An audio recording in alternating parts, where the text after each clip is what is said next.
honor the Texas flag. I pledge allegiance to thee, Texas, one state, under God, one and indivisible. Thank you. Please be seated. Next item is the invocation. I don't see anyone from the SOBA Church, but I think our friend Reverend Mark's here. If you wouldn't mind, sir. Certainly, Thank you very much. Mayor and council members, and thank you for city leadership for this opportunity. What a privilege to go before the Father in prayer. Would you join me? Father, we give you thanks tonight for the opportunity to come together as neighbors and friends and leadership of this great city, Saginaw. Thank you, Father, for those that have dedicated this season of their lives to the leadership of this community. And Father, I pray that you would continue to place your hand of blessing upon us, just as we're reminded outside of this building right now that sometimes ground must be broken for things to be improved upon. And Father, I do pray that you would ever give this leadership and council and all those in service in our community, Father, the courage and the wisdom to know when it's time to break ground, when it's time to take charge, to move forward, to take ownership of the opportunities and the blessings that are ahead. Father, we do pray that you would lead us in that way as a city, and certainly as this council convenes to do this business. Father, we give you thanks and praise tonight, and we pray in Jesus' name. Amen. Thank you, Reverend. Appreciate it. Item number 1D is audience participation. If you wish to speak upon any agenda item that is posted, fill out one of these forms to the city secretary. We will happy to let you speak. You may speak on any item that is posted on the agenda. A quick announcement, a public service announcement. Council, please speak into the microphones. I've gotten comments from folks listening that they can't hear for everyone, so when you're speaking, please speak into your microphone. Make sure you're on and speaking, and all the city staff as well, please. All right, moving forward, item consent agenda. I've had requests to pull item 2B and 2C. So we will discuss item 2A, action regarding minutes of August 8th, and action 2D, action regarding service vehicle replacement for Building and Code Compliance Department. Any questions on 2A and 2D? If not, I'll entertain a motion. Mayor, I make a motion that we approve items 2A and D as presented on the consent agenda. Do I have a second? Paul, second.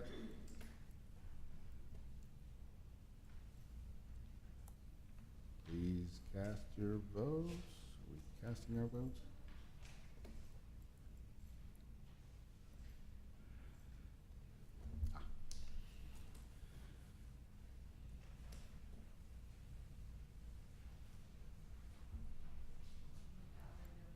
I did. Oh. Sorry about that. And motion passes. Thank you, folks. Let the record reflect we do have a quorum tonight, full house. Thank you, folks. Item 2B, action regarding interlocal agreement with Fort Worth Transportation Authority, Trinity Metro, for Tarrant County Transportation Services for the elderly and persons with disabilities. For that, Keith Reinhardt. Good evening, Mayor and Council. This is something we bring to you every year for transportation for seniors and those that are in need. And we've worked with them for quite a few years, at least as long as I've been here for 20 years. And they currently offer transportation on one day on Monday. A few years ago, they were able to offer on 2 days, but they had a grant that took care of that. They did not get the grant to allow for 2 days. There are other options that are available to look at in the future to expand. But what they're offering this year is the $17.50 for 1 day of transportation. Council questions for Keith? Go ahead, Cindy. I truly support this program, but I don't think 1 day is enough. What is the city of Saginaw doing to try to find other options that might be available? Well, I'm trying to remember when it was. I think it was about a year ago. A council member asked me about at a council meeting about what are some options, how can we expand and such, and did a lot of research trying to met with quite a few people and organizations that do this, and seeing what other cities do and who they partnered with. And yeah, every city's different because they have different agreements that they are drawn up with, or they have different funding that's available. When I talked to them with Trinity Metro, I'm drawing a blank on his name. And he's the CEO of Trinity Metro, and he looking at what we're wanting to offer looking at expanded transportation for 5 days a week type of thing. There are some cities that do that, and for us, it just depends on how often we want that to happen. And there's a significant cost that we're not prepared to do, but if it's something the council would like to do, I can certainly get those updated numbers, because I presented to y'all, or I sent you some information on kind of my findings several months ago, but I can certainly update that if that's something y'all want to entertain. Sorry, are there any sort of grants that we could look at that might be available for this? I mean, we have no public transportation in Saginaw, as you well know, and so do these people. 1 day a month is not always easy to try to, plan your schedule. I mean, doctors don't always have open days on Mondays. Grocery shopping is okay, but it just 1 day a week does not meet the needs of our community, and I think we need to look at doing something for them. We may not be able to accept the ideas, but we have to look at something. There is a significant cost, and I guess one of the reasons I didn't bring it to you during this council session is because I didn't hear a need after I had submitted some information in weekly reports, and two, when we were looking at, as a city, looking at what can we cut, bringing in a $150,000 to $200,000 item, I didn't think was the appropriate time. I don't want to. We find that money for other things. We just going to have to start prioritizing. Yeah. Do you know how many people use the service, Keith? I have this. If you'll give me a second, I brought it with me. Give me a second. I'll find it. How many use the current service? Yes. I'll bring it. For fiscal year 2022, there were 424 people, and this through July, October through July is 497, and that doesn't include, of course, August, September. So we've already had more, 60, I can't do math right now, 70 people more, and we still have 2 months to go. If you talk to the Additions or the Lodge, they've got a handicap accessible van, and it's parked most of the time. And maybe Who does? the Additions and the Lodge up here, Oh, yeah. and see if maybe we can pay them something to offer the service. Some of the options that I'd looked up, and I brought them here, but I couldn't read them to you because I haven't looked at it in a while. But it happened to be at the time when I was asked about it. I was actually on vacation in, of all places, Red River, New Mexico, and I was standing in the middle of a river in freezing cold water, and I kept seeing they have a bus service. Tiny little town, if you've ever been there. I would move there now if I could. It's so wonderful. High temperatures in upper 60s or low 70s, but they have their own bus service where it's similar to the van that you're talking about that the Addition has. I think they have 4 buses, and it's just something that they've chosen to do. Have their own buses, and of course there's liability with that, but there's liability with everything. A lot of cities, they have agreements with, whether it's Trinity Metro or whoever, where they provide a bus service where it's a 5 day a week type of thing. It just depends on what you're willing to fund and what your needs of the community are. And on most of their rides, are they to doctors, or are they just to around the city here? This could be for doctors. They have, and again, I wasn't prepared for all the more expensive option. I've got it here, but I can get that to you at a next meeting. But it's It's pretty much transportation for everything, or anything that you needed it for. There's a cost, of course. Well, I know the cost of, excuse me, I know the cost of Uber and Link, Link? No, that's not. Lift. Lyft. You know, are expensive options as well as taxis. I really, you know, we talked about this last year because, you know, you said the grants were no longer available. And that's the grant that they apply for. It's a federal Right. grant that they apply for. But And they we just, don't- it wasn't, there's it's no not grants available that for we them can this apply year for? either. I didn't hear that last. Are there grants that we can apply for? There are.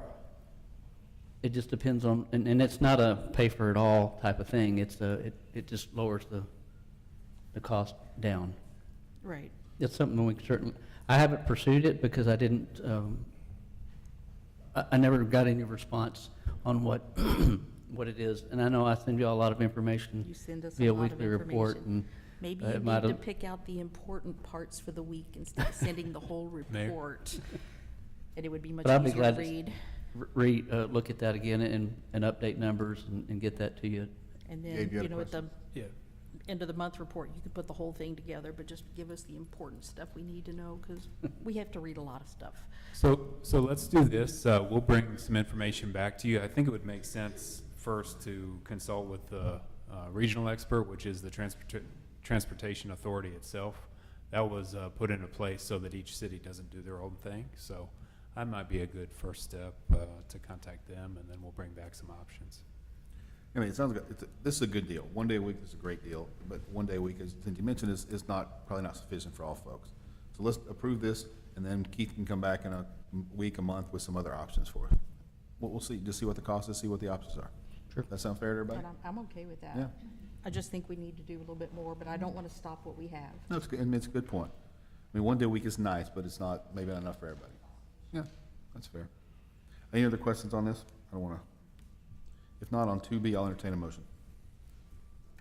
Mayor, I make a motion that we approve 2B as presented. Okay, have a second? Cindy, second? Please vote.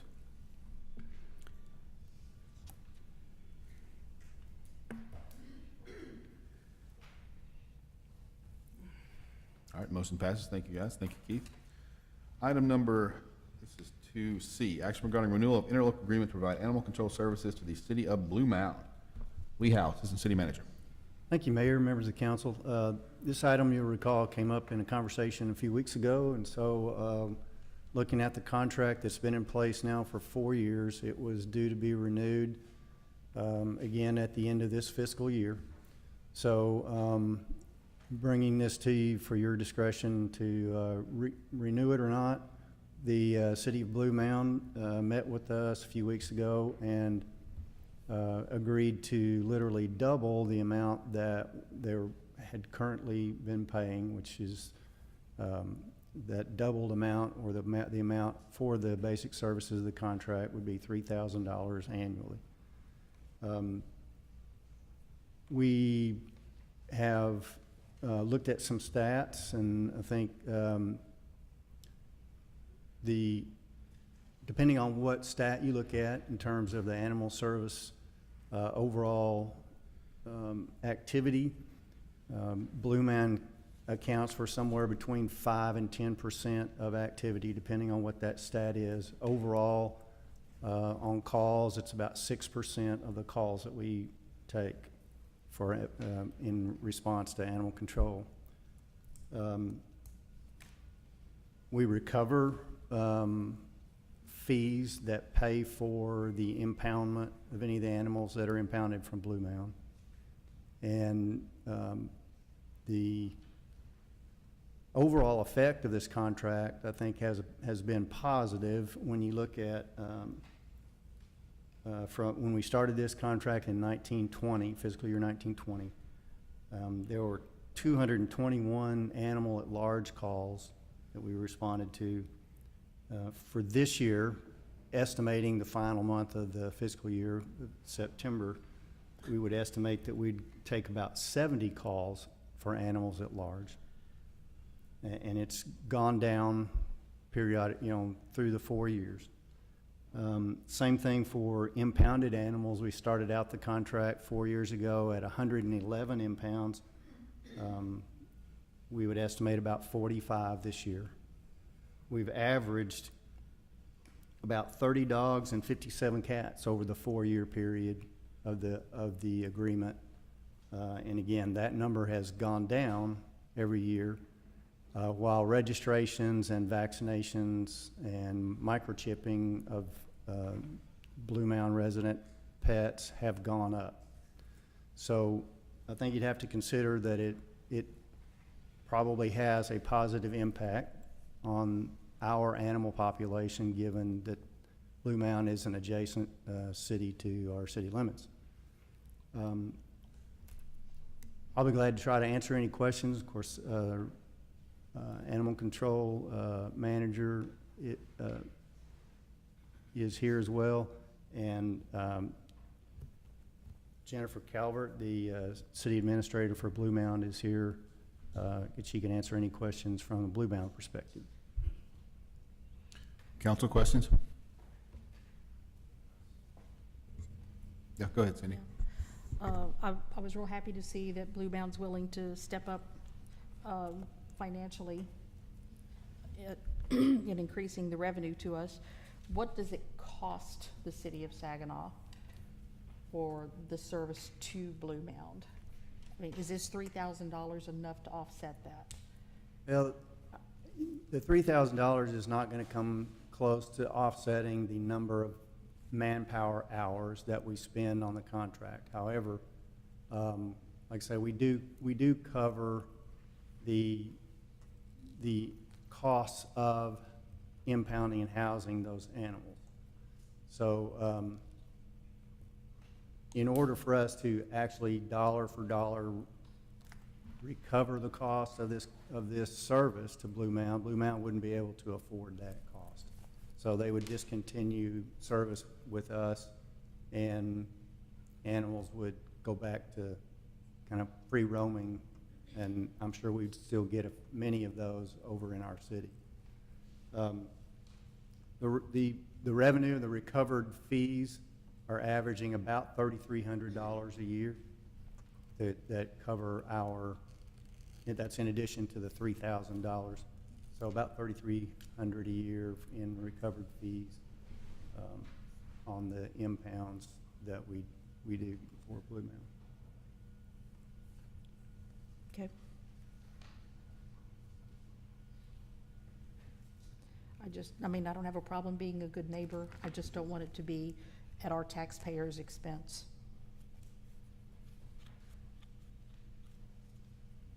Yeah, when you add in the fees, that makes it a little more easier to swallow, doesn't it? 6,300 sounds a little better than 3,000. So that helps us with a little bit with our costs. So and that's not a bad number. Other questions, council? Well, I think it's good because we got some data here to show that by using this over the last couple of years, it's moving in the right direction. So instead of having animals at large, of course, going to roam right across the street into Saginaw, the citizens of Saginaw are taking it, or citizens of Blue Mound are taking advantage of this. They're having more animals vaccinated. Mm-hmm. They're actually having them chipped, and that's a pretty good service to get them chipped, things like that. So with them agreeing to increase the service, and then also taking into account us getting the money back from all of these other services getting there, I think overall it's positive, and we should continue forward with it. We also need to take into effect that when we start talking about the cost of our labor, that wouldn't be an exact cost savings. That would be called a cost avoidance, because we have to spend that money anyways. I'm assuming that we're not spending overtime, right, to get this done? Overtime, no, sir. That'd be very rare if That's at all. right. So then this would actually be a cost avoidance. In other words, Saginaw's going to spend that money anyways. So, yeah, I'm all for it. Council, other questions? I do have a request from Jennifer. You can speak if you would like to, but you don't need to if you want to. Anybody have any questions for Jennifer from the city of Blue Mound? We've got the information we need. Thank you for coming, though, I appreciate it. If no other questions, then I'll entertain a motion on 2C. Mayor, I'll make a motion, we accept 2C with the interlocal agreement with Blue Mound Animal Services. Thank you, Randy. A second? Paul seconds?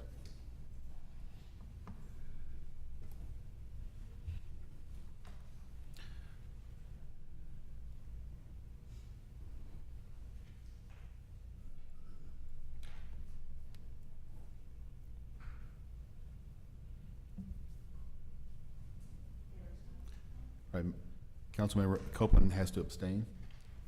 So 6, so voting is complete? I don't know. Do we do that or not? How does that work? Mayor's not here? Nobody's here to vote for her since she is abstaining? Do we need to put abstain, or can you just abstain for her? Okay. All right, motion passes. Councilmember Copeland did abstain. Thank you, folks. Thank you, guys. Thanks for coming. We appreciate the opportunity to move forward with this. All right, moving forward, 3A, proclamation for the small business. Oh, let's get Mary. Yeah, thank you, Cindy. I don't want to jump over Mary.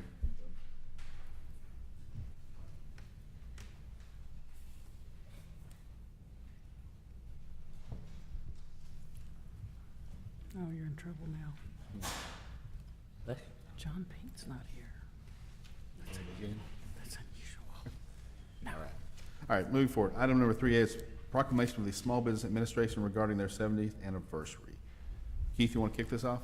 Sure. I don't have a whole lot to say. I just wanted to recognize Ms. Linda Williams, with the Economic Development Specialist with Small Business Administration. We just started a few weeks ago, started a partnership with the SBA to try and help out our small businesses in Saginaw, and wanted to do our part to be a good, build a good relationship with them, but have a proclamation to help celebrate their 70th anniversary. All right. So I do a proclamation. I'll read it in full, and then we can take a couple pictures and hear from the SBA if they would like to add anything. So, proclamation. Whereas 70 years ago, President Dwight D. Eisenhower signed into law an act of Congress establishing the Small Business Administration with the purpose of promoting and supporting the growth and success of small businesses across the United States of America.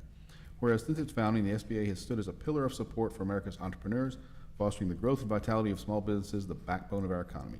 Whereas today we recognize the SBA's invaluable contributions and dedication to empowering entrepreneurs, fostering economic opportunity and innovation, and building a vibrant, exclusive, and resilient economy for all Americans. Whereas over the past 7 decades, the SBA has implemented groundbreaking programs and innovative lending initiatives that have helped entrepreneurs transform the economic landscape of our nation. By recognizing these achievements, we honor the SBA's commitment to fostering economic opportunity and supporting the indomitable spirit of our small business owners. Whereas the SBA plays a vital role in fostering entrepreneurship, ensuring capital access, assisting with contracts, providing counseling services to small businesses and entrepreneurs so they have the opportunities to turn good ideas into great businesses. Whereas the SBA has been instrumental in providing unparalleled access to capital for entrepreneurs who have faced obstacles in securing traditional funding. Through the SBA's loan guarantee program, small businesses have thrived, creating millions of jobs, economic growth, and the realization of countless American dreams. Whereas recognizing the extraordinary contributions that American women make to our economy, the SBA established the Office of Women's Business Ownership, empowering women entrepreneurs and women-owned small businesses to thrive. Now, therefore, I, Todd Flippo, Mayor of the City of Saginaw, do hereby proclaim September 5th, 2023 to be Small Business Administration Day in the City of Saginaw. I urge the people of Saginaw, Texas to celebrate the 70th anniversary of the SBA and honor their remarkable legacy by continuing to support and uplift small businesses. Would you like to speak, ma'am? Yeah, just very briefly, I don't think I need a microphone. Just want to say thank you to everyone for supporting SBA. We've been in the headlines a little bit more lately with the COVID pandemic, but we do a whole lot more than disaster lending. We have resource partners, SCORE, you may be familiar with SCORE. We help free counseling for our resource partners, and we do a lot of lending for our lending partners, and we also help with government contracting. I am an economic development specialist. I actually live in the area, not exactly in Saginaw, but we're here to serve you. We have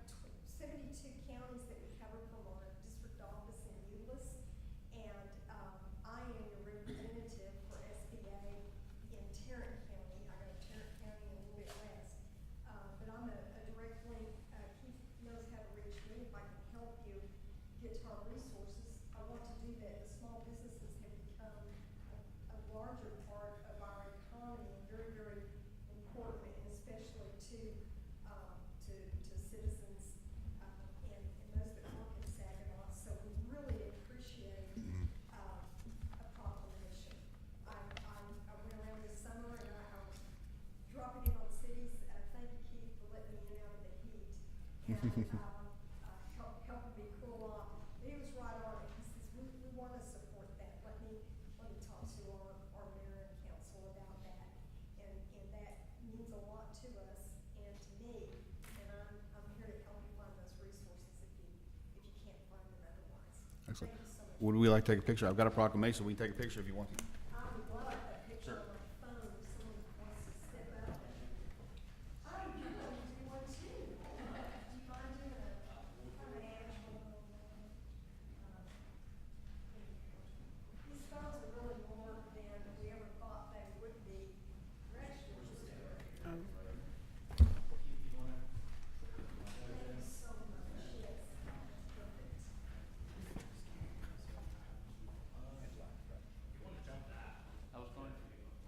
Usually I'm on the front row, but I guess we're all the same.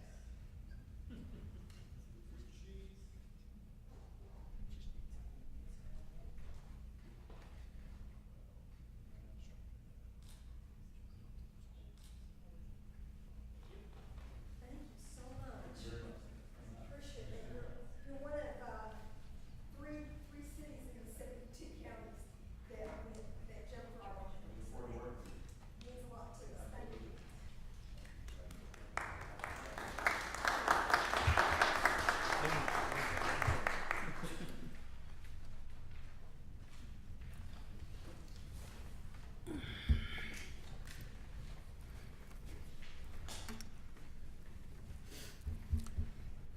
All right, item number, we are 3B.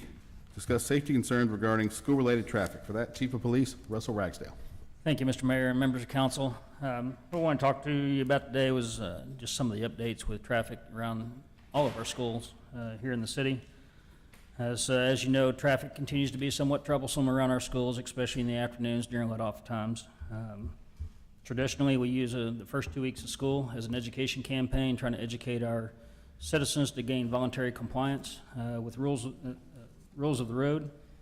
We've utilized Officer OT to come in and help supplement our patrol shifts to help make that happen. Over the past week, and now we're into the fourth week, there's still education and enforcement that take place at this time. So we've issued a total of 20 citations since school began. That does include the first 2 weeks during education because egregious violations still do get cited, but we try to educate as much as we can. Old Decatur has seen the bulk of those citations, followed by Beggy Boswell and then McElroy with where our problems are. So that's ILT, that's going to be Wayside Middle, and Willow Creek Elementary are our three schools that pose the most problems. We expend a great deal of effort trying to resolve a 20 to 40 minute issue that's all related to the afternoon school let out time. And so it's a lot of man hours that go into that 20 to 40 minute resolution, and we continue to address that, and it'll be every day of the school year, it'll be every year as long as schools are in existence. They just don't build the capabilities with their parking and infrastructure to be able to handle the cars that are actually there for let out times. So that's what we deal with. The locations that I mentioned to you already, those are going to be our locations that have safety issues that we try to look at as well, not just traffic flow. When you look at Willow Creek, we have motorists that are still driving down the center turn lane, trying to get around school traffic that blocks both east and westbound traffic.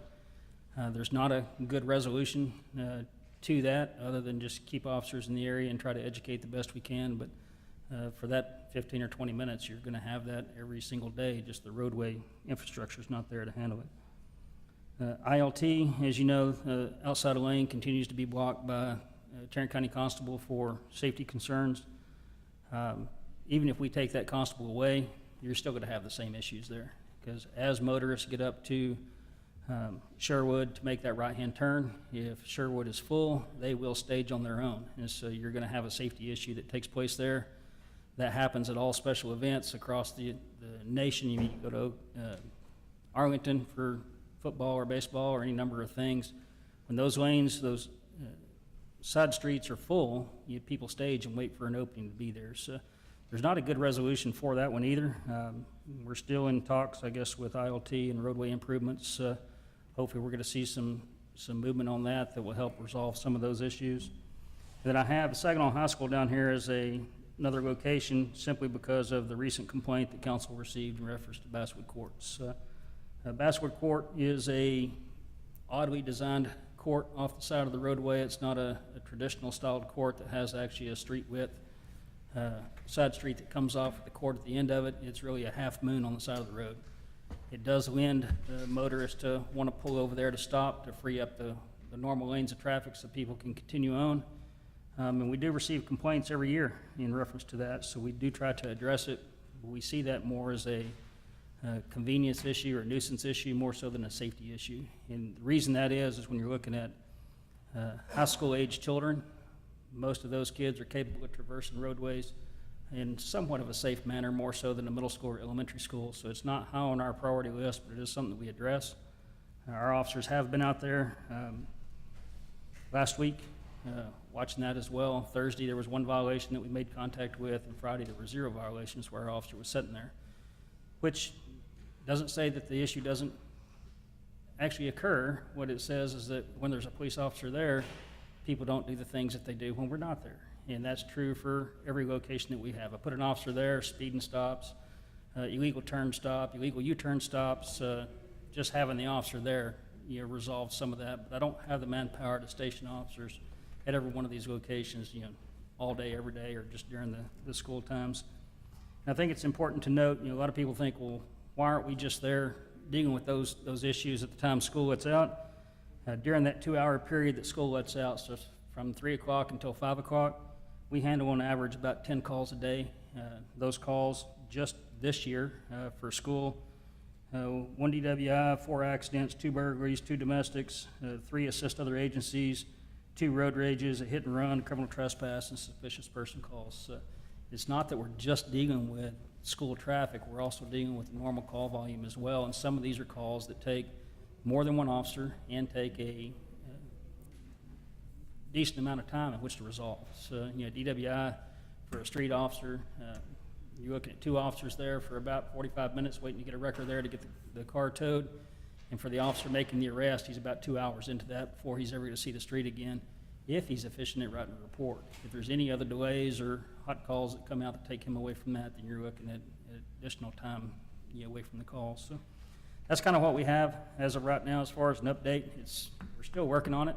It's going to be something we work on every day that school's in session. And I don't know that there's a good answer for that or a good resolution that will fix these problems permanently. But it's something that we do address. We do take it seriously. Again, it's man hours that it takes to resolve that, and that's what we're trying to put at it. But it does take a while. Okay. Thank you, Chief. Questions for Chief Ragsdale? No. Nick? I got 2. One, ILT. Yeah, they're making some changes, but all the high impacting changes that we paid Kimley Horn to recommend to come up with, they rejected.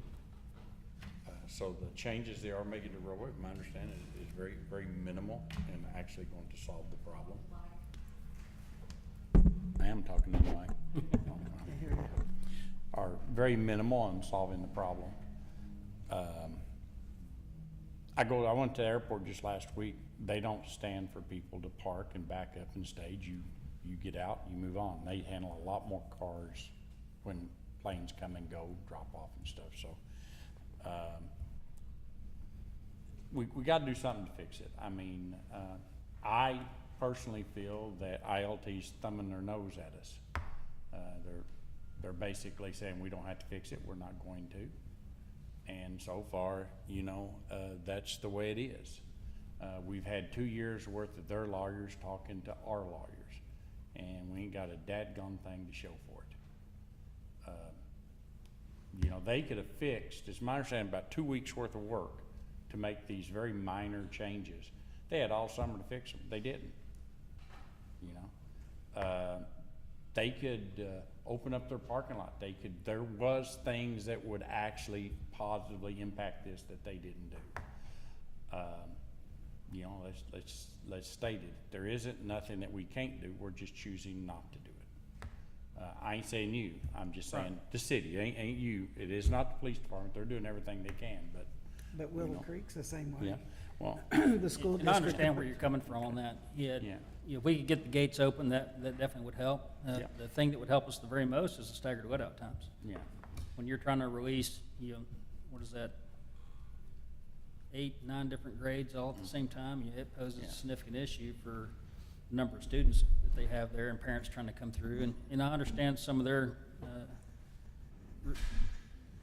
not wanting to stagger those times because parents have to make the trip 2 or 3 times through the road to get all their kids because they're in different grades. But again, that's really not my concern. My concern is trying to clear up our roadways. Yeah. And there's not a good way to do that. So we're out there, let's say, the majority of our citations were on Old Decatur associated with ILT. And I can get one citation written, and by the time I stop the car or check out with the car, start writing the citation, cars now driving around it to get into the parking lot because it takes about 7 to 10 minutes to write a citation. So you got that delay, and the number of violators that you're not even going to catch with that because of that delay. I've had as many as 3 officers up there on a given day during let-out times trying to resolve this. And again, the roadway's not designed to lend itself to easy traffic enforcement with the numbers that are there. When you throw in the red and blues, with the traffic congestion that's already there, you actually make the situation even worse. It slows traffic down and backs it up even more when the red and blues are there trying to handle those issues. So there's not a good resolution to it. It's not that we're not trying. We're going to continue to do enforcement, continue to get something done there, but I can't force ILT to open their gates. I can't force them to stagger their let-off times, and those are the things that really benefit us in this effort, is we could get those things done. So let me state this. Either the city is unable or unwilling to do whatever it takes to get those gates open. What does the citizen have to do? Do we have to get out there and start protesting? Do we need some grassroots, be out there with big signs up and down, call, I don't know, whatever news channels they are and have them film? Yeah, so if I could weigh in, I know Yes, please. you all have had the benefit of some of our back and forth correspondence, okay? So we've got 2 options: enforcement against the traffic, right? The parents, which is what we're pursuing, or the option of enforcement against ILT directly. So you all recognize that as of May of this year, the legislature decided to promote all open enrollment charter schools to the equivalent level of all public schools, which makes them, it empowers them with the full power of a unit of local government. So in telling them what to do is, and I use this example with Gabe, it's as if we had the Tarrant County Courthouse in Saginaw and we said, you're gonna have to move your trials around because too many cars are exiting at the same time. So we don't have any authority anymore over ILT directly, and candidly, we never really did. They were permitted to go there. The only authority we have, the enforcement authority, is over traffic. So in terms of who to contact, who to protest to, protesting to the council is really not going to do anything other than if council is so inclined to appropriate thousands of additional dollars to hire more police officers. If we did that, we certainly could. I don't know how many additional officers the chief wants, or if he even wants that responsibility to oversee, but that's where we have authority. Otherwise, yeah, I mean, you could protest directly to the ILT board of directors, but understand that most of these, this is the conundrum with these, right? These private organizations, like, for instance, back in the oil and gas days, a decade or so ago, the gas well pipelines had authority to condemn property. Well, the idea of going to the board of directors and saying, stop doing this, right? That's going to have no effect, right? These are for-profit entities a lot of times, and they don't care about public sentiment. And they've just been, by the legislature, they've just been given the keys to operate as a unit of local government without the responsibility to be answerable to the public. Without the accountability, because they're not local. Without the accountability, that's Yeah. right. So protesting to a private for-profit corporation's board of directors when they're not elected by the public is going to have no result, in my honest opinion. The only other approach is to contact the 2 representatives of the state house and the 1 senator that all 3 voted to give open enrollment charter schools the full power of self-governance and the authority and ability to operate as if they were a unit of local government. a co-equal branch to the city of Saginaw. So, like I said, it's as if we told the county, they've got to close the courthouse or we're going to pull the certificate of occupancy for the courthouse because you're having too many trials. It's just, we're not going to be able to exercise that kind of authority, and I know we want to. The only way that we have that authority is if the legislature in the next session decides to rein in these schools. But obviously, there's a powerful lobby, right? There's no other explanation as to why the legislature decided that open enrollment for-profit charter schools should be given the same power and authority in the city's eyes as a public school district where the Board of Trustees is elected and answerable to the public. That's the dilemma we're facing. I'm happy to communicate any message, threatening or otherwise, to ILT, but I'll tell you they're well aware of their rights under state law, and they're well aware of the gift that the legislature gave them. That bill was so overwhelmingly approved that its effective date was not the 1st of September, it was immediate.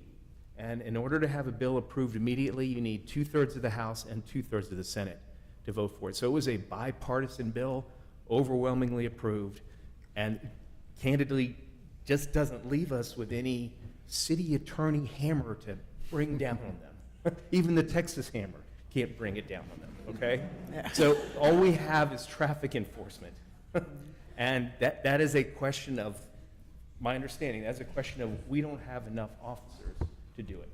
But if we did, and again, I'll defer to the chief on this, but if we had additional officers, obviously we could station more people at that location. I'll say one thing. I work in a private company, and there's two things that scares the heck out of a private company. One, bad public publicity, and two, hit their pocketbook. You know, hit their pocketbook, tie them up in courts. So if we want to talk about filing suit, this may be a closed session conversation that we need to have. Let's do that. Have a closed session to talk about that. You know, it's really sad that kids can't walk to school like we did when we were Yeah, kids, yeah, a I mile each way in the snow and everything, Yeah, but they uphill. don't do that anymore. I mean, They have to be chartered by their parents. yeah, the second thing is bad publicity, you know? I'm dead serious. I mean, here, we're here supposed to be representing the citizens. If we can't fix it, they start protesting, have a good old fashioned Boston Tea Party, something like that, you know? So, right. Get on 9 o'clock news. Right, so the bad publicity, I can certainly appreciate that maybe that would work and maybe it wouldn't, I don't know. Obviously, picketing outside the school is not really a legal approach, it's a policy decision. And that's, if we want to disseminate that message, if we think, they're not selling a product to the public either, that's part of the problem, right? They're selling a free alternative to the public schools. And so, again, your guess is as good as mine as to how effective bad publicity would be. I just talked to a couple of weeks ago, I talked to their attorney and he said, well, I'm happy to give you regular updates, but we open a new school every few months, so I'm out of the office. So whatever they're selling, which is free, as I said, is very interesting to the public and a desired commodity. But we can certainly discuss litigation options and public relations campaign, but I think we should do that in closed session. Remind me, they did agree to take a few steps. Will you remind the council what those steps they agreed to take were? So Kimley Horn did an analysis, and they initially recommended what you all talked about, staggered release times. ILT's response to that is, no, we're not doing it, period. Number two, implement a bus system.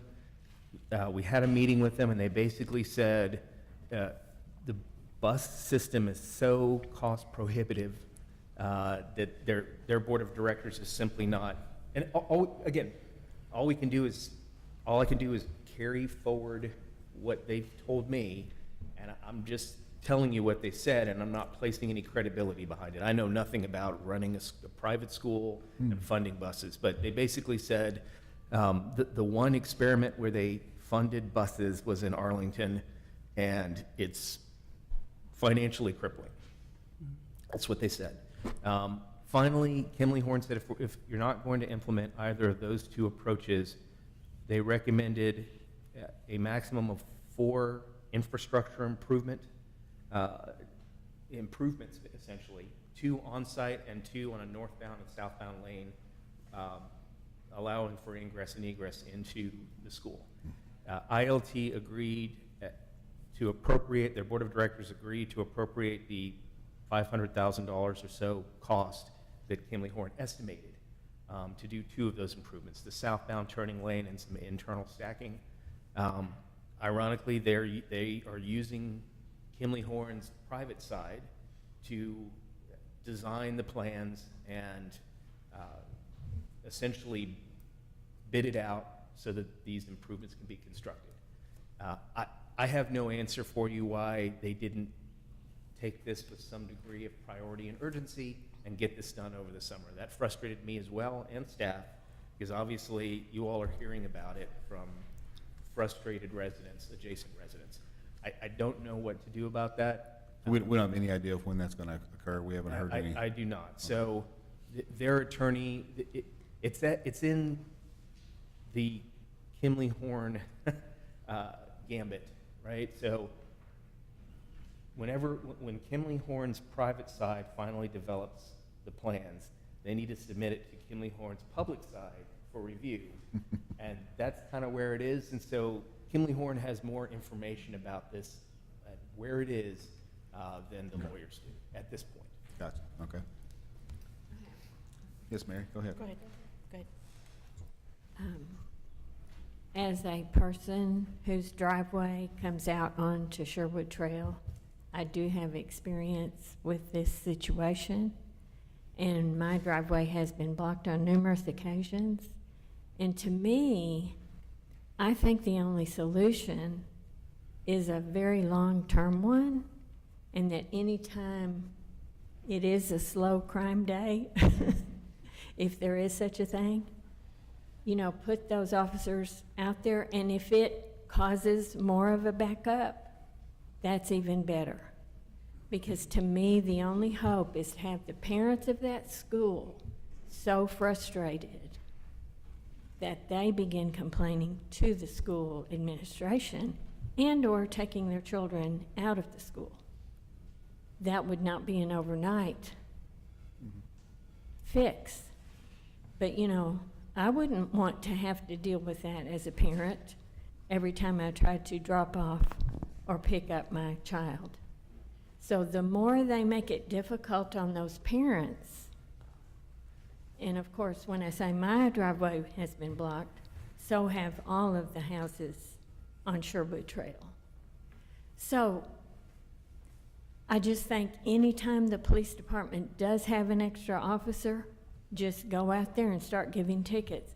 My husband and I actually talked to some people that were parked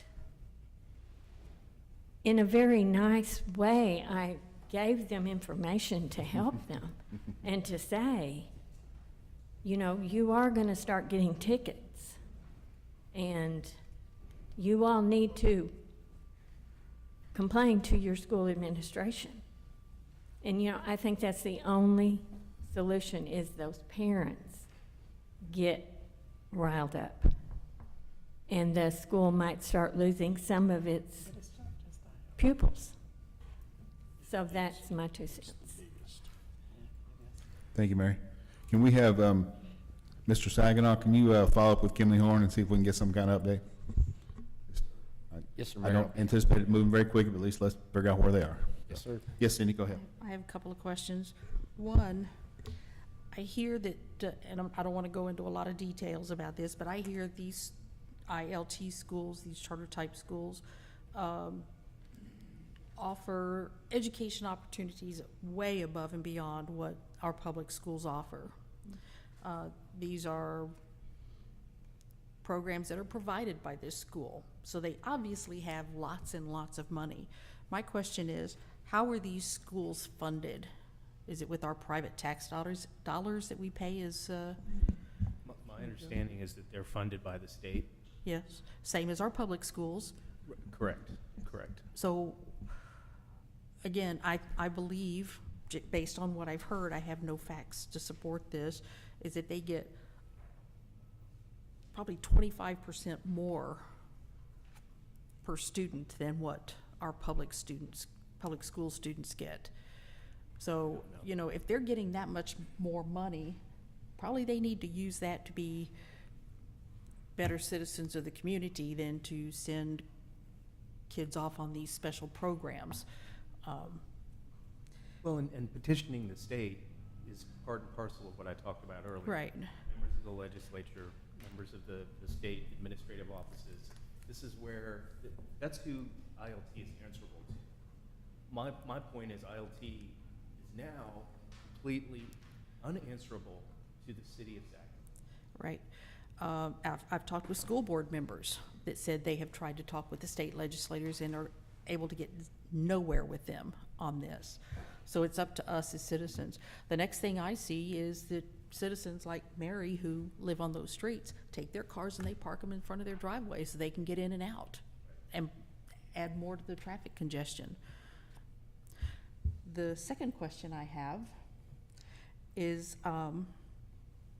I know we're short on police officers, and I know you're back there somewhere behind the laptop. Could we drop that lid so I can see the police chief? The school department, the ISD now has their own police department. What are they doing to help you with the Eagle Mountain Saginaw schools? So pretty much they just handle on-site issues for their campus. We have them start doing traffic control and things of that nature. They will have to file those with the JP court. Those violations wouldn't actually be filed with our city, but they've not expressed much of an interest in getting involved outside their actual campus location, nor do they have the vehicles currently for that. Most of their officers are driving personal vehicles. So there's a number of issues that would fall into that, you know, with the private vehicle use. But they do work the school crossing guard locations for us, so we're not tied up with that. It frees our officers up from those duties. So they've taken that over, and that's kind of the assistance we get from them, is they took those crossings that we were working before with our officers to be able to free up our officers. So it sounds like the ISD is trying to make small steps toward this. Small steps. They are, and I think once they have their vehicles and equipment and all their officers in place, because they're still shorthanded as well, that we could probably get better assistance out of them. We have a really good working relationship with them, so I don't know why that wouldn't be the case, but there would be some internal workings that we'd have to deal with on how citations are filed, where they're filed at. Does the city get any revenue from that? Does it all go to the county through the JP courts and things of that nature? Okay. All right, any quick, oh, yes, Nick, real quick. I got two. So one, we signed an MOU with ISD, right? For the Yes, police we department. have. I'm trying to remember what all was in it, but they've got all the authority that, I mean, they're actual real police department, and they got all the authority. They can write a ticket anywhere in Tarrant County. In fact, they can write a ticket anywhere in which Eagle Mountain, Saginaw even has rental property or our property, right? Is it? It's within their county of where they're listed, so yeah, anywhere in the county, same as our folks. Yeah. So, for you. The second is, I know there's now been problems and raised about Saginaw High School. There are people parking in a half cul-de-sac there. Yes, sir. And I know the high school for a fact, they locked their gates and, you know, that whole back parking lot. Have we reached out to them and said, hey, you're causing a problem and could, you know? So their back parking lot is reserved for students, and so that's all student parking back there. That's how they get their students with DLs in and out of the campus without interfering with parents and things of that nature. So students have to go a particular way to get in and out. Parents have the other part of the front side of the parking lot, which is the big circle drive, to be able to get cars in and out pretty efficient. And at the high school, it runs fairly efficient.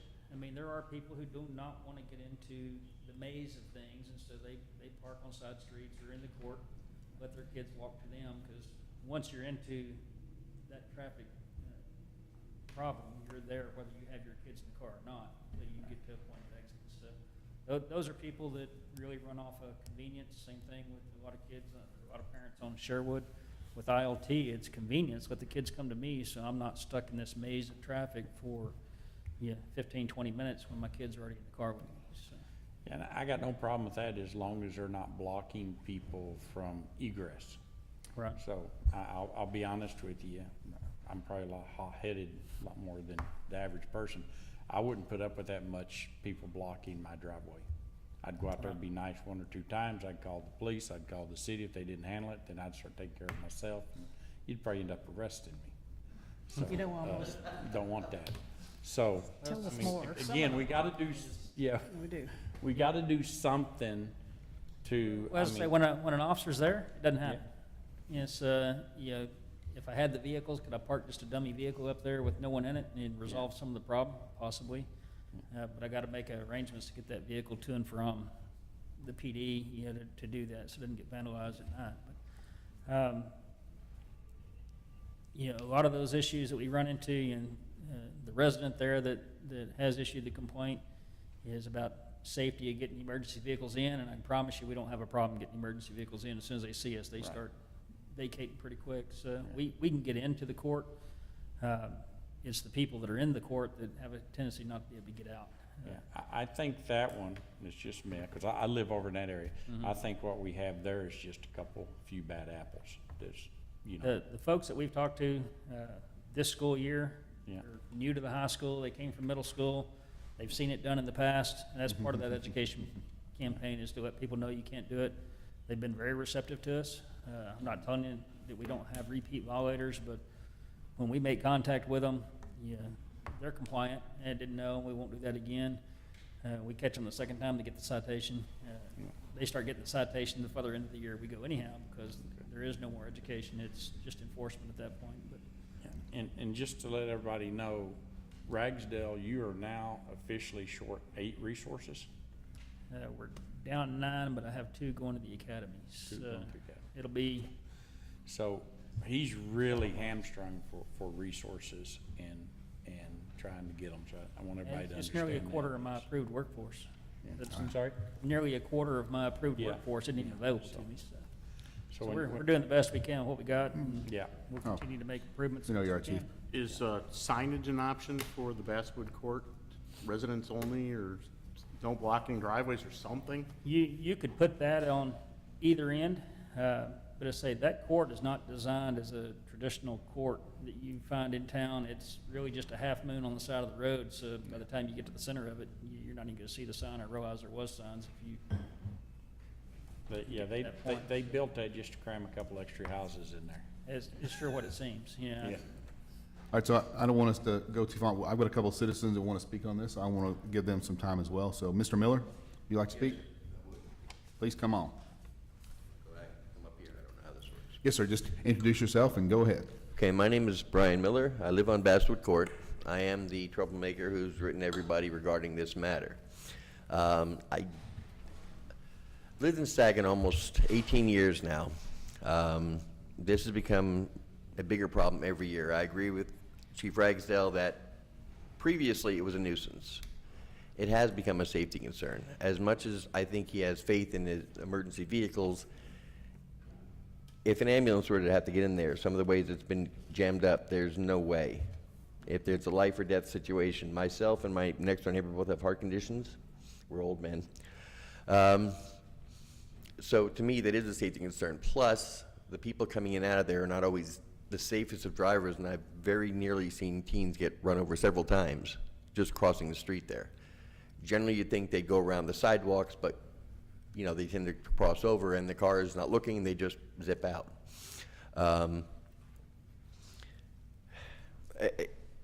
I've seen the city grow.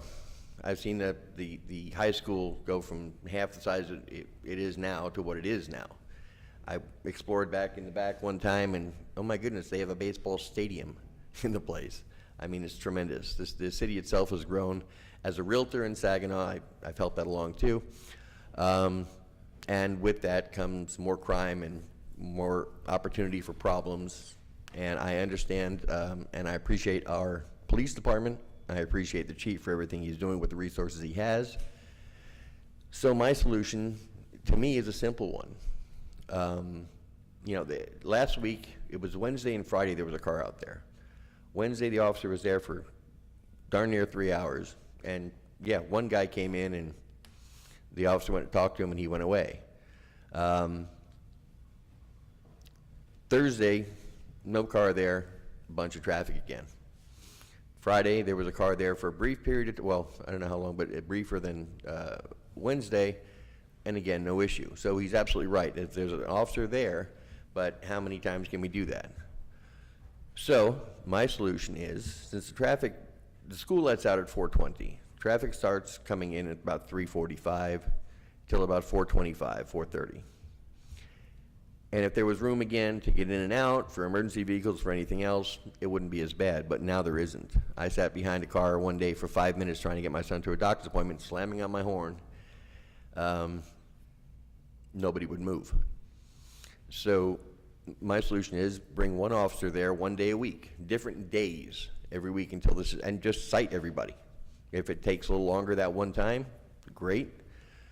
Eventually, it will resolve the problem. You can go from 1 day a week to 1 day a month. I think when people get enough citations, they'll be like, well, okay, the officer told me not to come back, I came back, stupid me. Or I know it's illegal, signage or no, to block driveways, it's illegal to park in the middle of the street, it's illegal to block off an entire road. And again, I don't know what the high school is doing differently, but there's a lot more cars this year. Maybe there's more students. I don't know. My son goes to the high school starting this year. He walks, so we don't have that big of an issue with him. Heck, I could build a ladder over the fence and he can get there.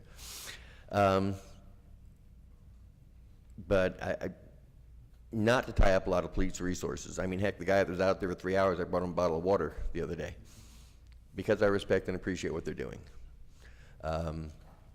But this has become more than just a little nuisance. It's a major pain in the butt, and to me, a safety issue. So if we can do something for that, an officer there, starting at like, I don't know, 4:15, 4:20, and just cite anyone who's there. 1 day a week, different days. I think that would be a perfect solution to that problem. I think it would eventually then go away without tying up major police resources in the interim. Thank you. No, thank you, sir. I also have a request from Mr. Kevin Martin, I believe. Would you like to speak? Hi. Apologies for my disruption earlier. It's okay. This is pertaining to... Can you say your name and where you live? Sorry. Kevin Martin. I've been a homeowner in Saginaw for 4 years, Creekwood. Also, my oldest son's been attending ILT for 3 years. Not to take away from any, problems that any of y'all may be having in that area. I've been personally picking up my boy for 3 years. So they're at 3:30 to 4 o'clock. Minimum with the interference from traffic, at least coming from Old Decatur. I haven't ventured too much into the neighborhood around that time. I think the police agency that's being contracted by ILT is doing a great job. I would like to speak on the chaos that ensued after Saginaw PD was out a couple weeks ago. The neighborhood, I believe that you live in, it looked like the end of days. There was cars everywhere. There was people outside screaming at people, the homeowners screaming at people parked there. I think that this is only going to create more problems, and they're just going to move. You're not going to stop the parents from finding somewhere to park. It's minimally invasive, right? What we're doing now. But when you start circling people around block after block, it was chaos. So I just, 3 years I've been doing this, and I just want you to know what I saw. Thank you. Thank you, Mr. Martin. Appreciate it. Thank you, sir. All right, so Chief, you want to wrap us up? Anything you want to say on we've heard a lot of information. I think what you've heard is valid complaints. I'd love to be able to say I can have an officer on the court 1 day a week for 15, 20 minutes. The unfortunate reality is that while my plan is to do that, I still have calls for service that are coming in. I still have responsibilities. throughout the city with my 3 or 4 officers that I have on duty that day. So even something as simple as that becomes really difficult to do. Not that we don't try. You know, I had officers out there 3 days last week trying to get a hand on it. But I will tell you, the safety concerns that we have still fall at Willow Creek Elementary, still fall at ILT, and so that's where the majority of our focus is right now. Wayside, you know, still generates a lot of backup on traffic as well. They're on Old Decatur. In addition, you get past ILT, then you run into traffic there at Wayside. And again, it's that 40-minute time frame, so trying to get through that and get it done. And in 40 minutes, you know, we're needed in 8 different campuses in town, and then still trying to address the calls that are coming in as well. So we'll continue to address it, continue to work forward with it. Yeah, I encourage Mr. Miller, stay in contact with us. We'll do what we can to help out there in your court to resolve that. And we're going to continue working ILT in Willow Creek as well, trying to get resolution there. But as the other gentleman stated here, once we do make them start driving, you make the block come back, it creates a lot of chaos because people don't know where to go. They do end up parking on residential streets, which becomes more of an issue than really parking there on Old Decatur. So that school specific has got some very unique concerns, and even in Willow Creek, there's not an easy way to do the block. You know, if you tell someone to drive straight, you got to go around the block. That's literally 2.5 miles to get back around. So it's not as simple as what it sounds. But it is something we continue to address, and we'll continue to throw resources at it, see if we can't get some kind of voluntary compliance through our parents, and those that don't, we'll continue to get cited. And it'll take a while probably to get 2 of them cited. You know, one person cited twice in the same year, just due to the sheer numbers. But those that do get cited, yeah, they have to come to our courts for resolution on that. So we'll continue to move forward with that enforcement campaigns. I definitely think you've got the council's support to write as many citations as necessary. I don't think we have a problem with that. One FYI, just for the council and the folks as well, Gabe and I are meeting with Dr. Chadwell in the school next week to discuss this very subject. So we are not forgetting we talked a lot about ILT, but we're not forgetting you out in Saginaw as well. So we will keep pushing on that issue as well. Can we get a meeting with ILT? We could try. I don't know who to talk to, honestly, because they're not local. I mean, I could certainly set up a meeting. It would likely be their board of directors. I can certainly ask whether we could conduct a joint meeting, and obviously we would need to post it. Do they have somebody that runs the school locally that we could talk to? They have, yeah, and the chief Like may be able to comment on the Principal various. or superintendent or something? Yeah, there is a superintendent, from what I understand. The memo that council approved was sent to their director of facilities operations, something like that. So they have a number of key people, and we've actually met with them at the staff level. So we could certainly set something up, but I'll tell you their response is going to be, we've got to take this back and get approval. So Yeah, I'll say the gentleman I talked to was like a local superintendent, if you will. I think he had 3 schools that he was responsible for, but everything that we discussed over a 45-minute period was something he would have to take back to his bosses to have further conversation on it. He wasn't able to, or didn't have the authority in which to make decisions on the spot concerning his campus. So. Thank you, Brad. Thank you, Chief. All right, let's move forward. We've got some action items, and then we'll continue to monitor this. Moving forward to item 5A, consideration action regarding employee survey. Melanie McManus, Director of Human Services. Welcome, Melanie. So this is a project that was in the work plan for this year. We talked about it earlier. And then on February 21st is when y'all adopted it. And then we approved On Point Insight to do the survey back on June 6th. So I have Ron, it'll just take me a minute to get him on here, and he'll talk to y'all about going forward on it.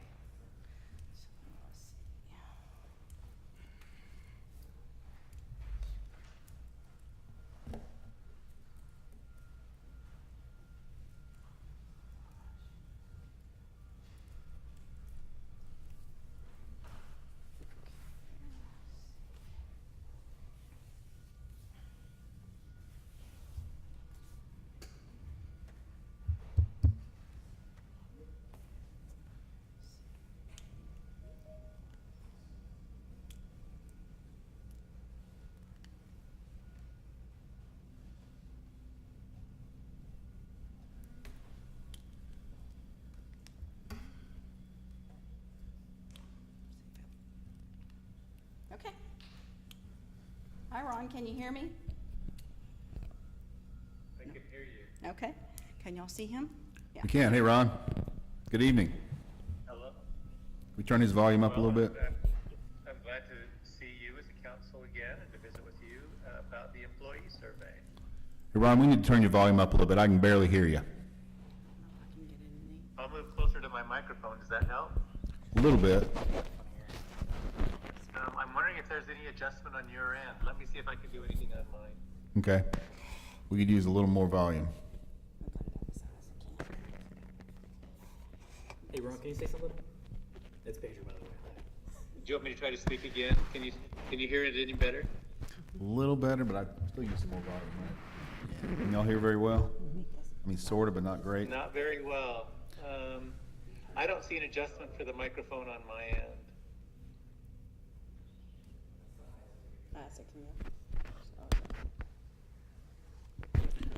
I apologize for that. Ron, Any better yet? maybe just a little better, not tremendous, though. If you can get close to your microphone and speak as loud as you Just can. right up to my mouth. Any better now? A little better. Is he not getting through the mic? Is the mic turned on? Yeah. Because I can't hear through the mic at all. I can hear the laptop. I cannot hear overhead. I'd love to hear him through the overhead microphone.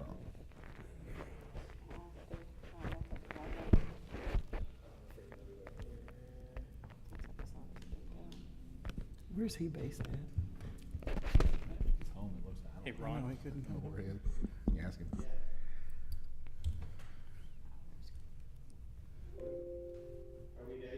Now you can hear us. A little better. Yeah.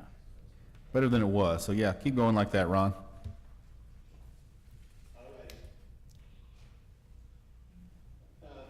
I'll give a very brief overview. I don't know if I should take charge or who should, but I'll take a very brief overview if you'd like. Or do you want Melanie to begin?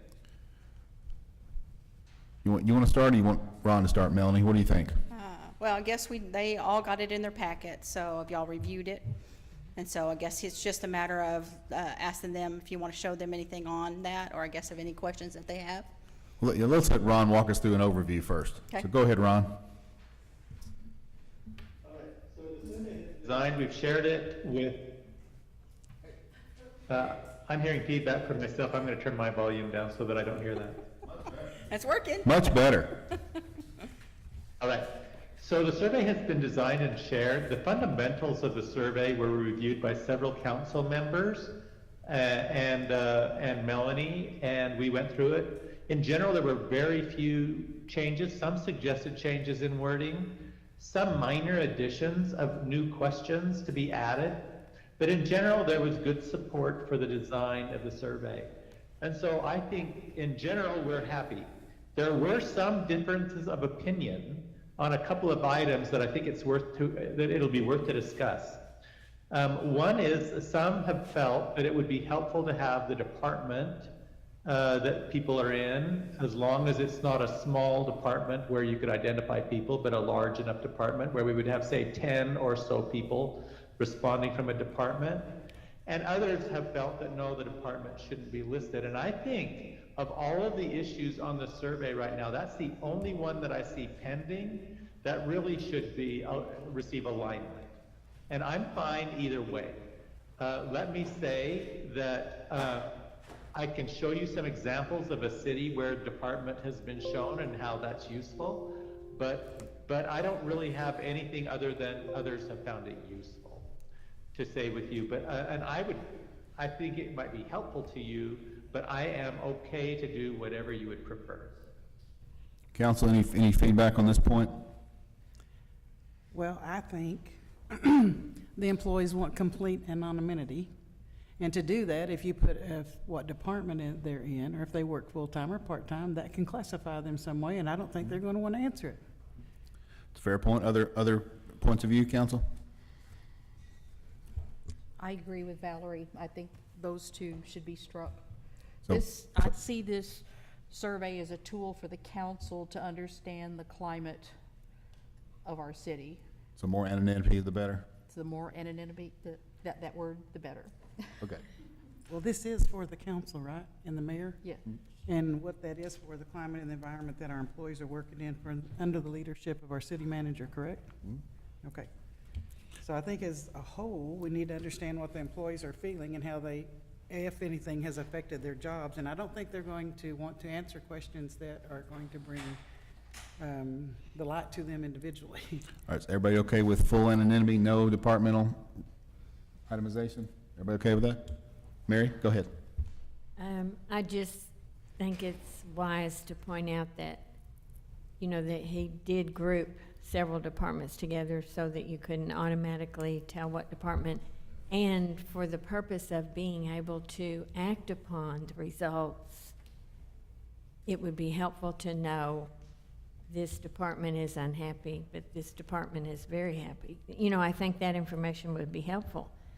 I'm not sure how to accomplish both goals. And anonymity, of course, is very important, but I think maybe grouping these departments might achieve that.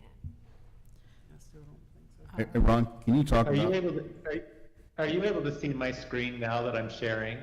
We are. Hey, Ron, how have other cities handled anonymity versus departmental identification? Have others come to a better solution? Oh, can you ask that again? It's a little muffled for me. Sure.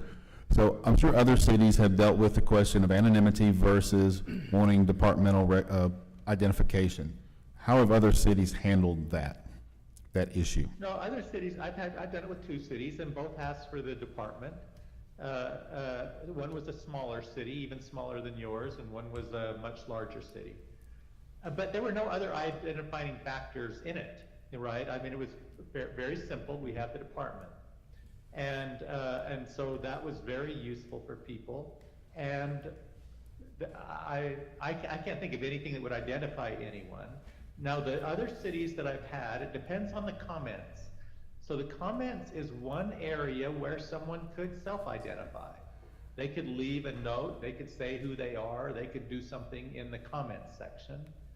But only if I identified themselves with something that they wrote that was specific to them or their situation could they be identified. One city chose not to have any comments because they didn't want any risk of that being an issue, whereas the other cities have tended to have the comments. All right, folks, what do we think? And Nikki, you got a comment? Yeah, or question? two questions. Two things. One, we do this at the company I work for, and we draw a line at 10 resources. If you got less than 10 resources, you get rolled up to the next level. And so if you had a department that had less than 10 resources, you'd get rolled up to the next higher level. So you always have at least 10 people there that is good, and that gives you pretty good anonymity there. But I'm just giving you a way in the private sector how they do it.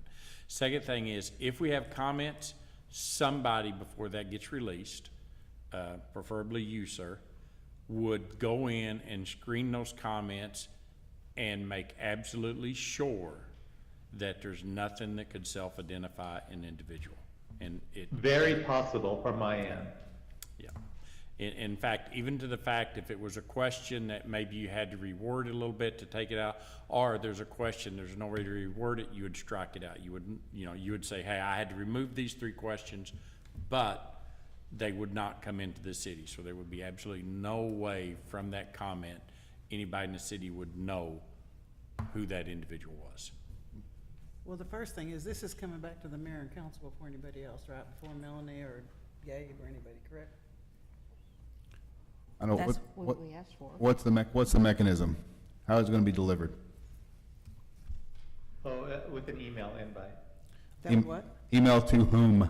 To the mayor and council, or To to the the? individual. I mean, if you provide me with most cities have done this. They provided me with the list. I've sent an email to invite everyone to participate. I can send reminders to those who have not. No, Ron. Ron, our question is the results. How would your results be delivered to our city?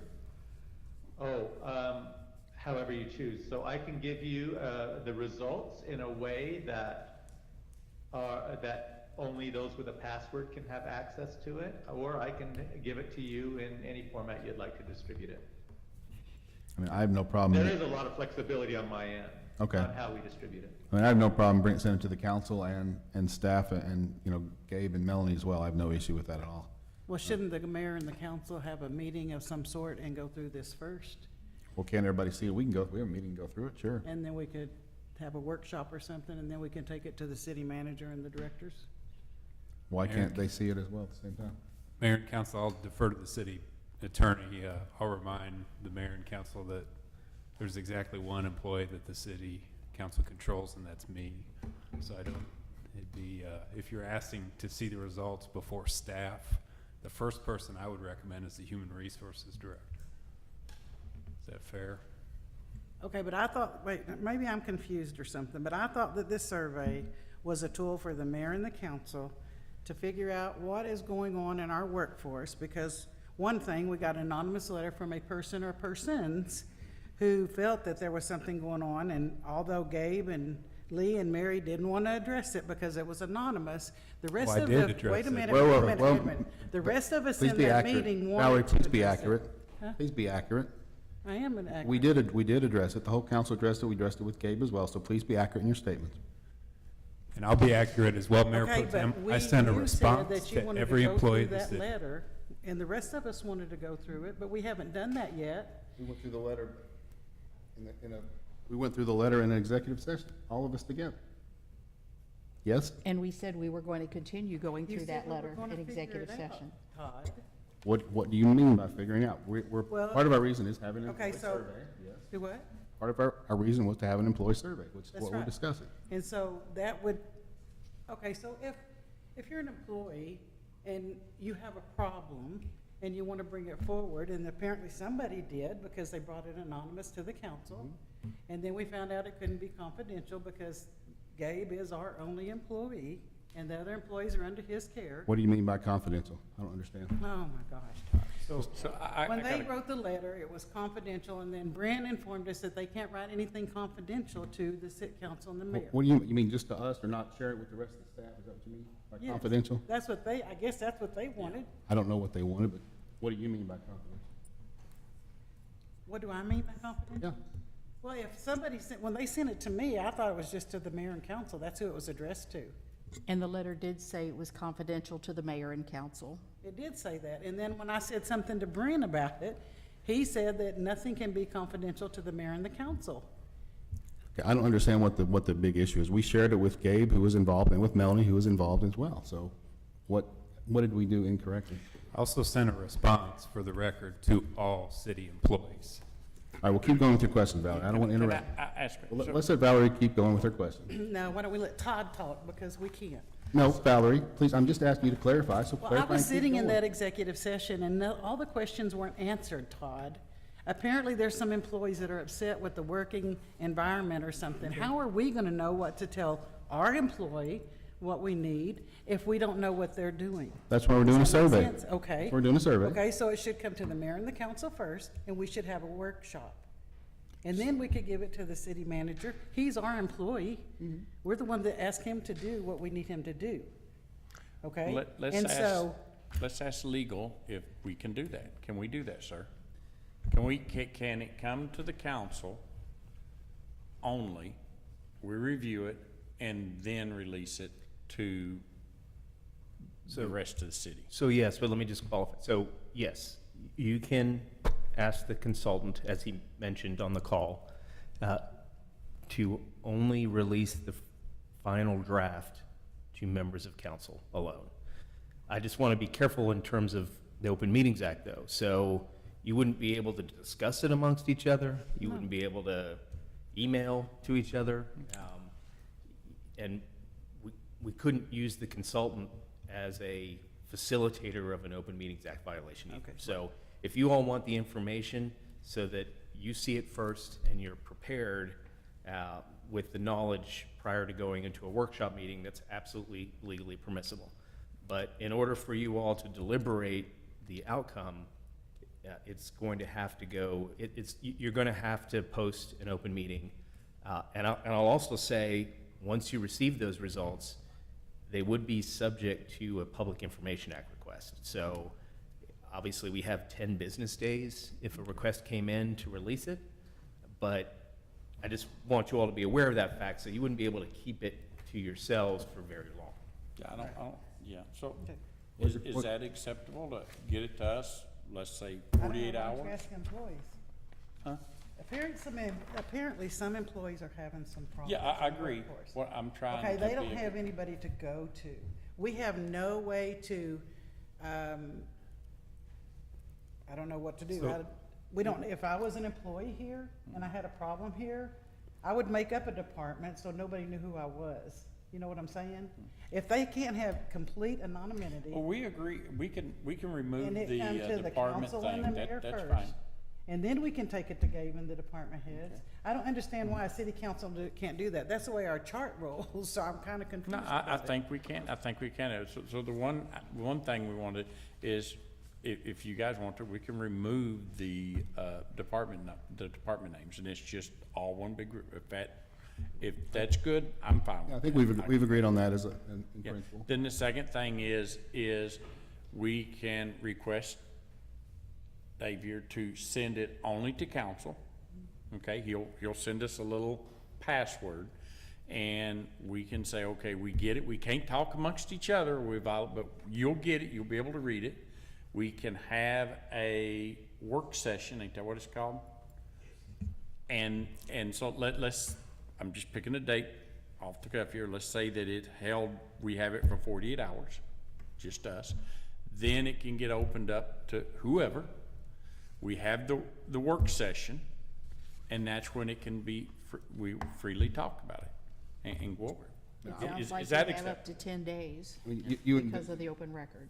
You envision that as like in a council meeting workshop? Yeah. Not council executive meeting session, but out here like this. That's what I thought. Yeah, absolutely. That's what I thought. Yeah. That's what I think But we they're- need to do. they're just- The council and the mayor should have the first. We can- Right. We're in charge of Gabe. Go ahead, Ron, you have something you want to add? Yeah, I'd just love to share a couple of things that may be helpful, at least for your consideration. So, I'm gonna share a slide here from the study. We have the happiness indicator by the department. This is for a city. This was a larger city. They had 100,000 population, so it's a larger city. But you have certain departments like the fire department where almost everyone feels it's going the right direction. Now, there are 4% who don't think the fire department's going in the right direction. But it doesn't take long to figure out in this particular city that the library has a variety of their staff. And, they had a lot of responses from the library who feel that it's not going the right direction. And so that's very helpful. You shouldn't be, and now what's helpful for this is the fire chief knows where things are for the fire chief, or the police chief knows where things are for the police chief, or the finance department. So that's a very useful thing for them.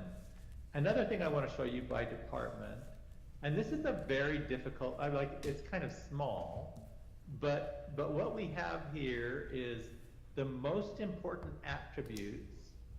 So this is like the 20 most important attributes, but you can see for the city manager and the legal team that some are more important than for others. Like a workload you can manage, the city manager and the legal team can look at this, and there's 15 people here, and they go, well, we need to work on that. Whereas other people, like management services, that's not a problem for them, right?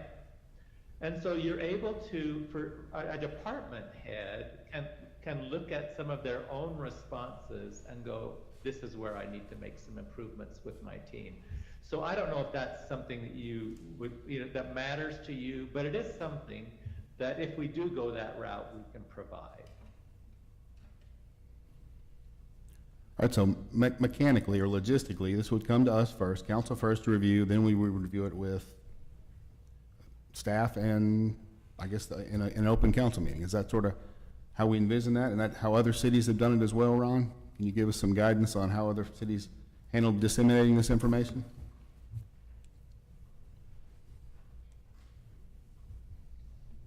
Ron, did you hear me? Yeah, so can you rephrase that again? I wasn't, it is a little bit muffled for me, but it does come through. Sure. So how have other cities handled the dissemination of information once the survey is complete and you send it to the council, how does that information flow? Well, for the cities that I do have, and I want to be clear to you, you're my fourth city. So a lot of them have not used this format. So it's not like 100, right? It's only 4. But the cities that I have done it for have all kind of kept it internal with the department heads. I mean, like in general, they just shared it with the department heads and the leadership team.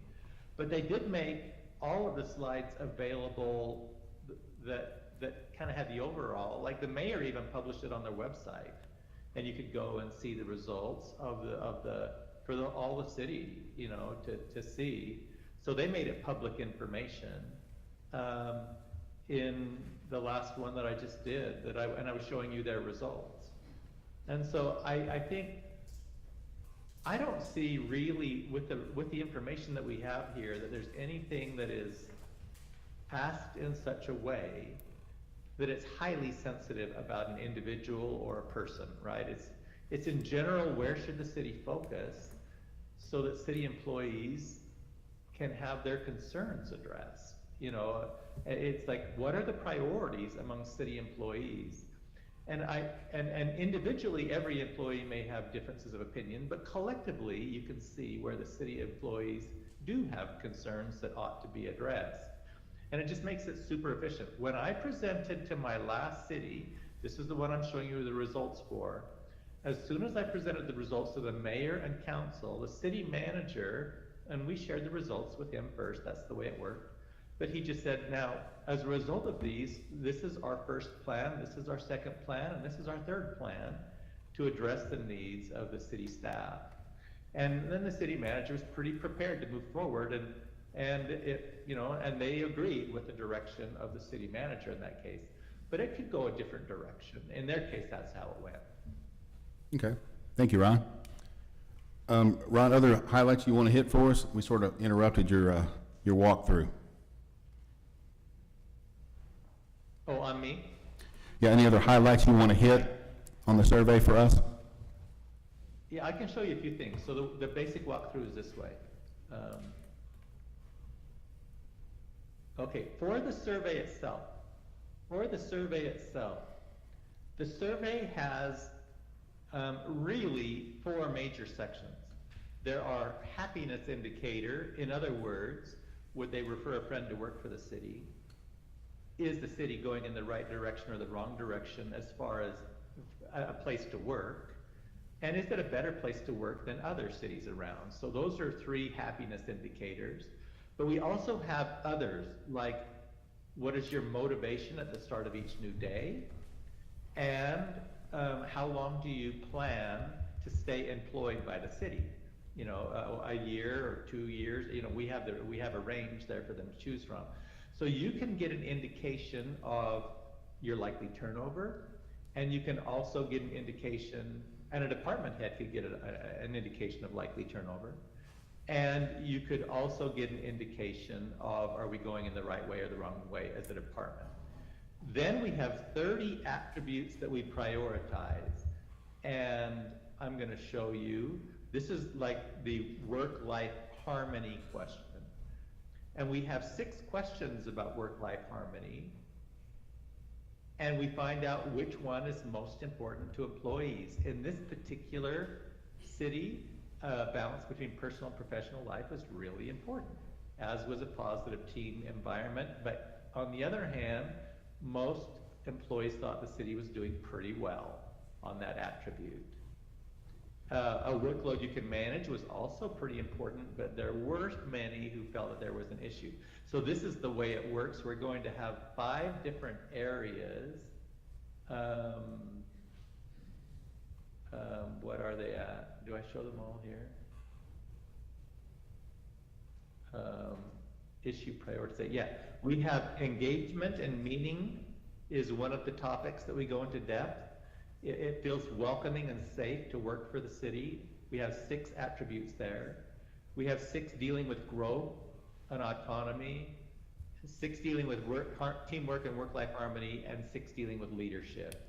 So these are the ones we've reviewed, and I've kind of shown you the results of what you get by department or overall. So you can see the overall most important things for the city to focus on and which ones employees feel there's important room for improvement. And that's how we're presented. I think it'll be useful for your department head. I think it'll be useful for you as a city leadership team, as a city council, and I think it'll be important for Gabe as a city manager to have some results he can look at and figure out where to improve. Council, other questions for Ron? Yes, sir. I would like to see the comments put back on to this survey. Did we say we're gonna take comments off? The comments are not on the survey that was presented to us. Okay. So can we add comments, Ron? Yeah, there are 2 comments. The 2 comments are, what are 3 things you think we can improve about the city? And what are 3 things you feel are going really well for the city? So we have both like what's going well and where can we improve? And I think having those questions is fine. The last city I did had no open-ended questions, and it was fine. Like, they got the clarity that they needed. I would like to see So, another I'm fine comment. either way.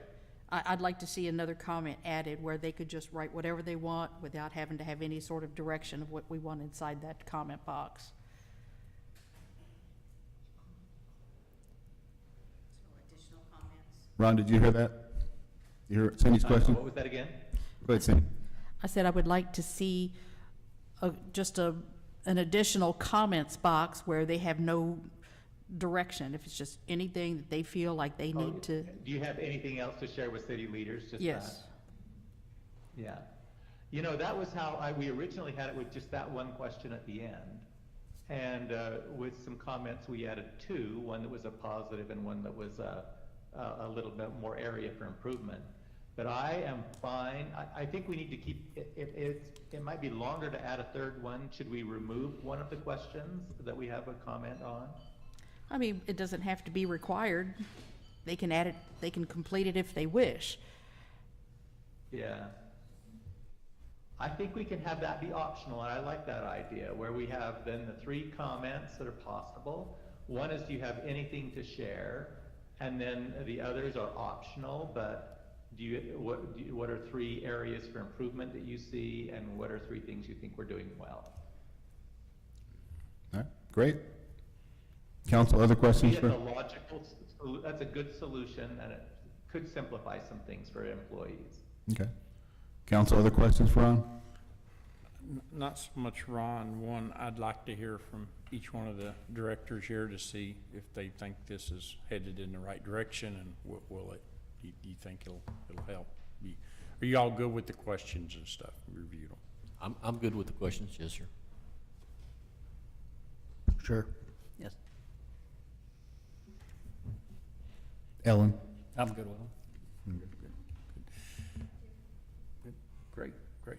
That's a big up for me. The second thing, I would really like to add that in here either, we can decide here, but I think it'd be very good to any department that has 100% participation, we either give them like a Friday off or have the whole department go out for lunch. I think that'd be really good. Once again, you're turning out the anonymity. How you gonna No, know? that's just saying they participated. How you gonna know if the whole department participated?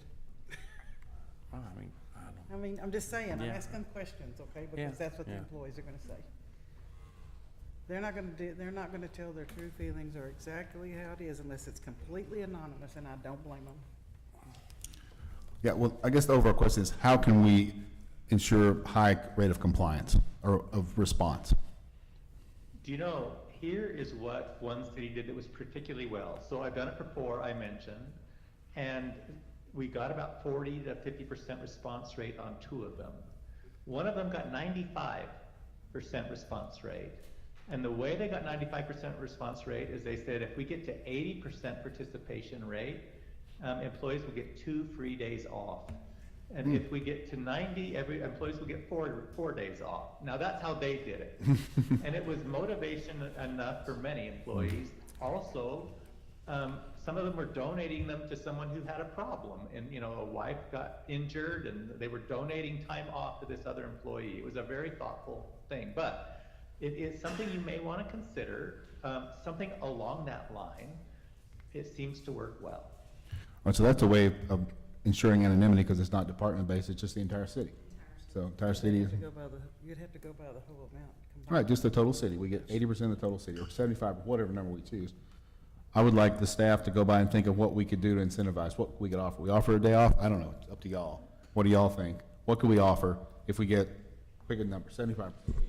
But not all the same day. We need to stagger those days. Whatever department heads come up with, yeah, but y'all think about it, y'all, Gabe and Lee, y'all talk about it and come back to us with a recommendation, but I think that's a great idea, because I'd love to get 80 or 90% participation. That sounds awesome. 50%, not so great. That solves a lot of problems. The more feedback you have, the stronger, the more confidence you have in it, and the less likely you are to identify any one individual. Yeah, it's not departmental dependence, it's just the entire city, so, okay. No, that's a great idea. Good. So if I understand correctly, what we're gonna do is, it won't be by department, it'll be by the whole city. It will be, only mailed to council. And then there will be a work session, is that what that's called? In which it will then be opened up to, directors and, well, basically everybody. I mean, it's a work session, it's open to everybody then. Yeah. It's not just that. Open to the whole city. So what number do you want to say for participation to get some kind of, How many employees do we have right now, Melanie? 144 full-time? 159 full-time and 22 part-time. Pardon me? 159 full-time and 22 part-time. I think 90%. let's say 90? That's a big Yeah, number. that's a big number. It's an A. Okay. Everybody want to say 90? Sure. Okay. We get 90, there's some kind of reward. One other thing that I'd like to ask, the letter that goes out to the employees, I think it should be from the mayor and council, because we're the ones that have requested this. Did you hear that, Ron? I didn't hear it well. Can you say it again? I said the letter, Or can you just repeat it? and I think this is not a Ron thing, I think this is internal for us, but the letter that goes out to the employees should be signed by the mayor and council, because we're the ones that is requesting. I totally agree. It would be good to have a letter go out from you first, and then when I do send it out, they know it's coming from me. And then I can have it come from you as well, like I can have you guys, your name on it. That sounds good. Sure. But a warm-up letter from you is really helpful, and also that's, I guess, if you have an incentive of some sort to get them to participate, you can mention that. So who wants to write the letter? I want Ron to draft something and we can review it and see what's up. But that's fine. And it can come out from us, but Ron draft something, we'll review it, tweak it. So it just, Yep, I can do that. That sounds great. What time frame are we looking at for any of this stuff to happen? Look, there's nothing holding me back from getting this rolling right away, really. The survey is largely done, other than one additional open-ended question that was just requested. Okay. So the survey's done. I haven't programmed it yet. I've been waiting to program it, but that won't take a great deal of time. I'm sure next week we could be ready to go if you'd like. Can you get a letter out in the next day or two to all the employees? You send a letter to us as a draft, or a warm-up letter, as you called it, Ron? What I can do is I can get a letter to you, a draft letter to you, and then we can, I'll get programming and then let a few people test it to make sure everything seems to be working perfectly. I'm sure it will be, but you just want to make sure. And then, then when you approve it, let me know and we'll send it out. Well, we have to know. And what is the window for getting responses from the employees? What window are we looking at? 2 weeks? Is that too long? The longer it sits, the more it's going to be forgotten. 2 weeks should work in case somebody's off on vacation for a week. Ron, did you hear that question? What's the window of when you send it out, you're going to say, we would need to have the survey back by how long? A week, month, what's the date? I think Yeah, I think if you plan, if you ask them to do it 2 weeks, and then you extend it, if you need to get a few more, I think that'd be practical. Okay, that sounds fair. Sounds good. Okay. Why can't you get the incentive like 90% of them if they do it in that 2-week period? That's what I was thinking. You come up with the incentive, that way they'll hurry up and get it done. I just want to get the numbers. I'm fine with them going 3 weeks or whatever, as long as we get more, higher numbers. Yeah, cities have done it 3 or 4 weeks. I mean, they've gone that long, just like but I can keep you informed, Melanie, as how it's going and Yeah. the response rate we're getting. No, that sounds good. And that'd be perfect. Would you have full-time staff and part-time staff who are participating? Yes. She just said 159. And would the mayor and council also be responding or No. participating? No, just staff. No, just staff. Just, Randy, do you have a comment? I was just going to caution against drafting a letter by committee outside of a posted meeting. So, How should we do it then? so what could happen is Ron could send you all a letter that he proposes, and Mayor, you could essentially say, unless I hear otherwise from anyone, I'm going to send it with my revisions out to staff. And that way, it's not an invitation for an open dialogue amongst everyone on council, because you're not going to be able to write something by. No, sure. Yeah, so do not reply all, please. Do not reply all, council. Please, oh, please, never reply all.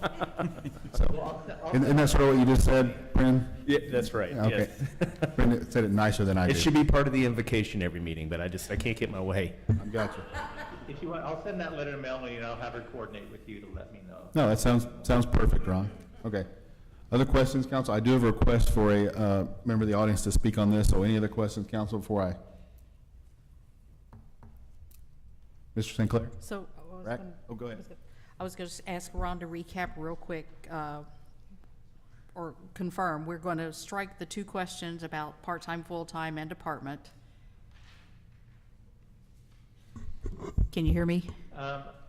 I hear you. Are we going to strike those full-time, part-time? We can. Yes. I think that's what the council asked for. Unless you want to have them. We noticed in the city that I was in that there was quite a difference between full-time and part-time staff, and they didn't realize that. But it doesn't matter to me if we have that question in. Okay, so remove that. What And else? then we're going to add the additional comments, but make it optional. Open-ended comment? Yes. Okay. You got all those, Ron? Correct. So just to be clear, we're going to add one additional question. I'm going to make the prior 2 optional. Okay. And I'm going to have that one where you say what you want. Well, I guess we can make them all, the comments optional on the back end, really. If they don't want to say anything, I don't think we should force them to say something. No, that sounds fair. And then you said remove full-time, part-time? Yes. And department. Yeah, I can do that. And department. And Oh, department. department is being removed, right? Yes, I just want to make sure that we're removing full-time, part-time, department, and then adding that 3rd additional comments. So we are removing department going up Yes. on this, right? Yes. Yes. By the way, the conversation, I couldn't hear it very well, so I didn't know where you settled. Okay, yes. That's why I wanted to review this one more time. Okay. All right, any other questions, council? Yeah, you had mentioned doing like a test or beta test with this. Can we do that as a council? That way we see what the questions are and everything before we go ahead and approve it? I don't think he can hear us. You got to speak in your microphone really loudly. Could we do the beta test for this with the city council? Mayor, can you, actually, your voice comes through really clearly for me, Mayor, for some reason. Sure. The question is, can we do the beta test as a council?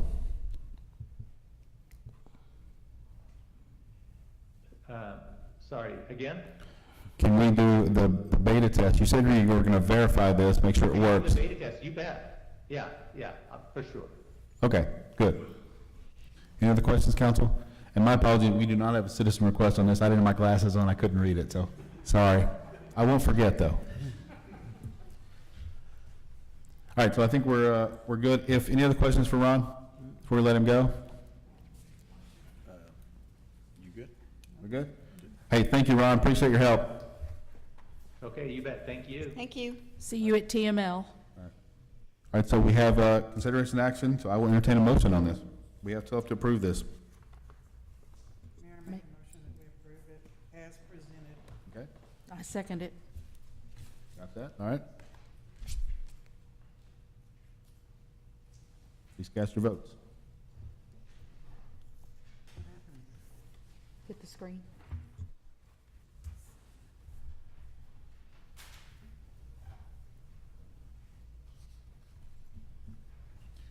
All right, motion passes. Thank you, folks. Item number 5B, consideration action regarding First Amendment to Fort Worth City Secretary contract, interlocal agreement between City of Fort Worth and City of Saginaw for participation in Environmental Collection Center Household Hazardous Waste Program. Matt Reagan, welcome, Matt. Good evening, Mayor and Council. In order to make it short, there's been several email correspondence that's gone back and forth with the council answering questions. So if you have any additional questions to those, I'm here. Council questions for Matt?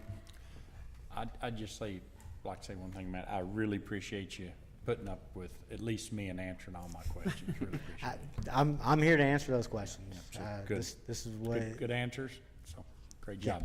Thank you. I saw the dialogue back and forth, and I learned from that as well, so I appreciate that. Any other questions for Matt, folks? Questions, comments? Thank you, sir. Appreciate it, buddy. And then I will entertain a motion. Mayor, I move that we accept 5B as is written. Second. We'll say Randy second, so please cast your vote.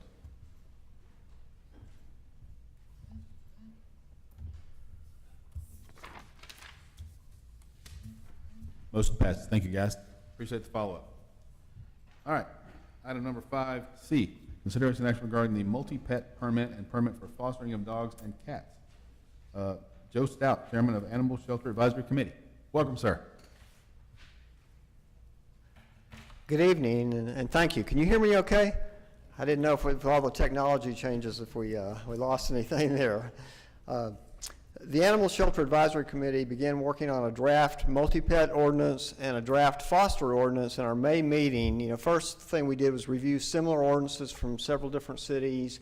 We looked at things that we thought were good in those and would be helpful to incorporate, and then, you know, we also had some of our own specific inputs. Also in the May meeting, we heard public comment, which we don't get at a lot of our advisory meetings, but we had a public comment section, and we heard from Saginaw citizen Megan Lee, who is a foster of dogs, and she then came to our two subsequent meetings where we discussed this. We talked about the ordinances in 3 different meetings, and since that, I want to mention she's joined the Animal Shelter Advisory Committee as an alternate member, and she is here with us tonight. So Megan came. As I mentioned, we discussed the ordinances further in June and July, and with this resulted in the final drafts, which we are now moving on to you and the City Council and to the city staff here to review. I want to just mention that we took our responsibility as a committee very close to heart, and a lot of great questions were raised, you know, as we went through this discussion. And I think for us as a team, it was a very positive experience. We learned a lot from this. And in fact, Jose Whelan has now asked us to look at some other ordinances going forward, so we'll be doing that. But Jose and also Brianna Farley from the animal shelter staff made sure that we, you know, drafted ordinances that could actually be enforced in the real world and that were practical. So one thing I want to mention is that we want to recognize that animal fosters are highly dedicated to what they do, and they really make a life-saving contribution to animal welfare by bringing these animals into their homes and caring for them and showing them love and care for a temporary period of time until they find a real home. We recognize that, and at the same time, we think it's also appropriate for the city to set guidelines and create some guardrails that'll protect the community, the fosters, and the animals themselves. So we, as I mentioned, we took this very seriously. So we're pleased to submit these draft ordinances to you as a committee, and if you have any questions. Got council questions for Joe? In going through it, I saw the part about the home inspection. Do you guys have an outline of what that home inspection consists of? And will it be like a check sheet that they passed it, so we know that they met the criteria? I just want to say, I think the home inspections are very important. I'm involved in animal welfare, and some are better at it than others, and so I think home inspections are great, but I'm going to defer to Jose on that. I'm all for the home inspections. It's just I want to know what it consists of and what you're looking for. So we currently have not come up with an actual home inspection list. We are waiting to do that after this got approved. We've also had input from Megan Lee.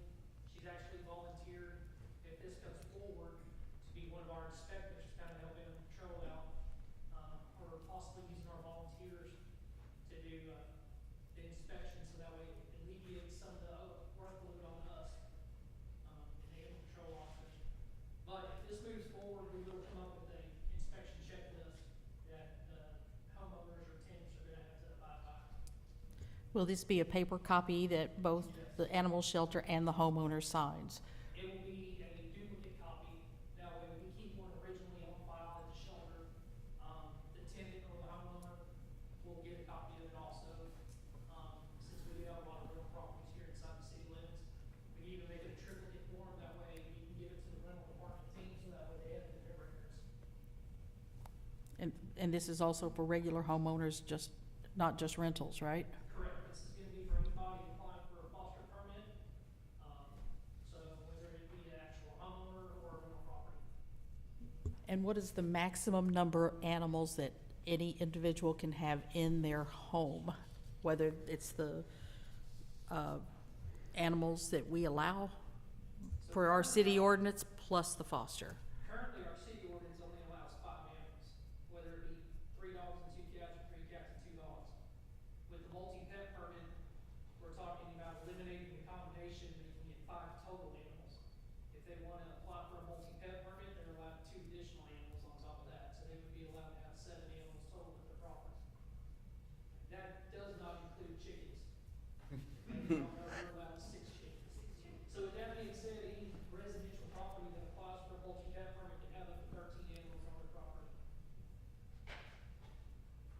I believe the foster permit, Joe, if I remember correctly, it's gonna be two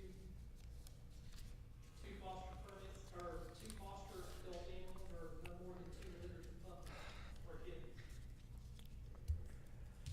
I don't have the paperwork right in front of me, so go ahead. What we said is that the number of animals allowed to be fostered at a location shall be based on adequate housing space is determined by the size of the animals being housed and shall not be more than 3 adult animals, dogs or cats, or more than 2 litters of, puppies or kittens. So we're gonna be able to foster 3 animals, if I understand you correctly, not 2. Correct. So we can have 8 Yeah. and 14 now with the chickens. With the chickens, you got 11 chickens. So yes, if they're fostering, we're hoping that the animals are not gonna be there more than, I think it's 120 days that we said, or is it 180? Hold on here. There's a lot of information in this, and 120 days. After 120 days, it will no longer be considered a foster animal. They'll be considered owned animals, or what we call in the industry foster failures. So if it becomes an owned animal, then what do we do? Well, it'd be subject to all the usual regulations and laws of the city. So we're back to 3 and 2 again for your, If it becomes an owned animal, then you're required to maintain the allowed number, which is 5. If they do a multi-pet, they have to do 7. So they would have to remove 1 animal from the property if they're at the limit.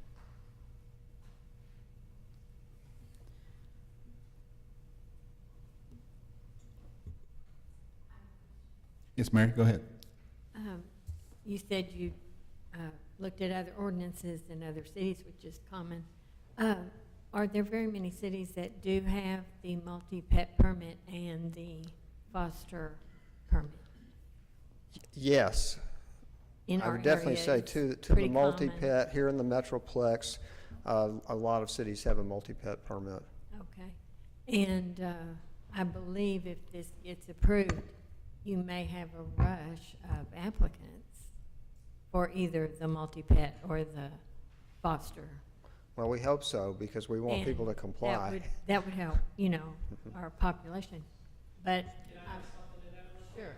I think if this approves and moves forward, we're gonna have the same issues we had with the chicken permit, which is we're gonna be getting a lot of complaints for the number of animals, and them not realizing they had to pull a permit, they just had, you know, oh, the city council approved that I can have up to 7 animals. So that's where we're gonna have issues, just like with the chicken permit. People were getting chickens and roosters and not getting permits for them, and then they were upset that they were getting citations for not being in compliance. I see. Can we have like a little window decal that says, you know, City of Saginaw has approved this residence as a foster facility for animals? If that's what the council wants, we can come up with something like that.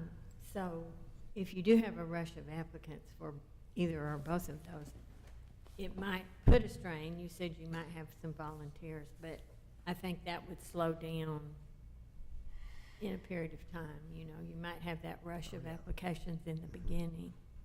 So hopefully your staff would be able to handle that. Well, one of the requirements we're gonna have for the multi-pet permit is that the animals have to be sterilized, microchipped, currently vaccinated for rabies.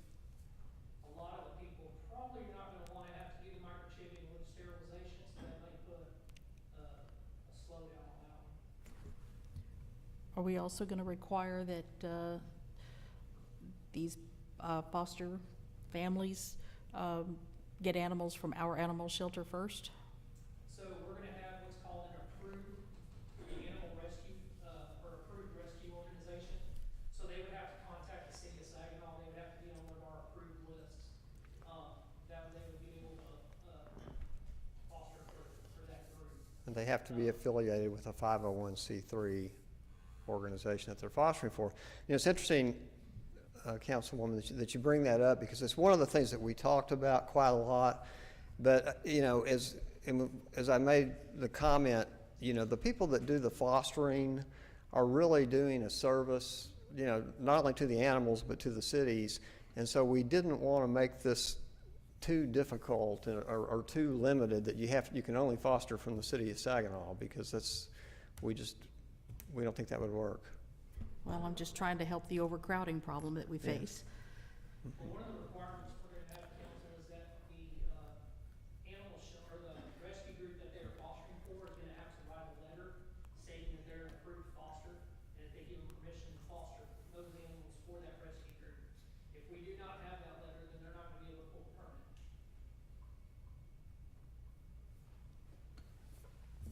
That sounds very fair.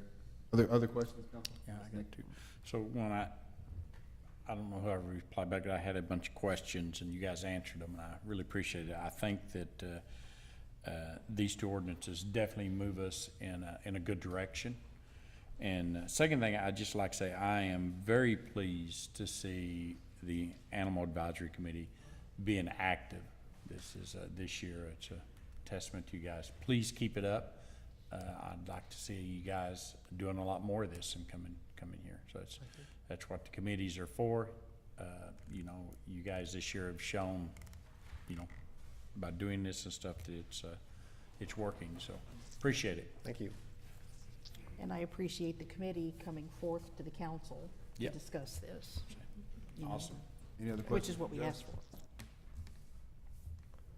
Any other questions for Joe? No, I'm good. Thank you, sir. Okay, thank you. Appreciate it. Thank you all for your hard work. Really appreciate it. Thank you. All right, Council, I will entertain a motion.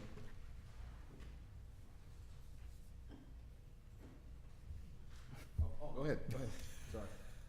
Sorry. Mayor, I make a motion, we approve item 5C, consideration and action regarding the multi-pet permit and the fostering permit as well. Have a second? Mary second?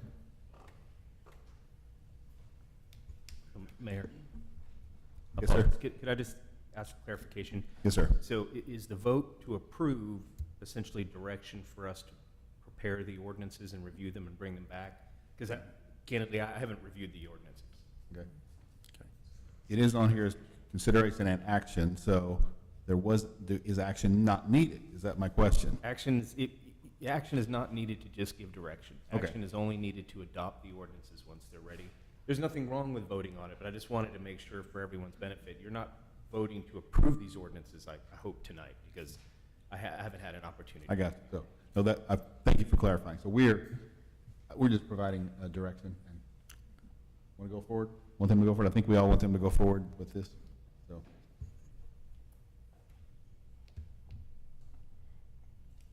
So you'll review it and then it'll come back to us?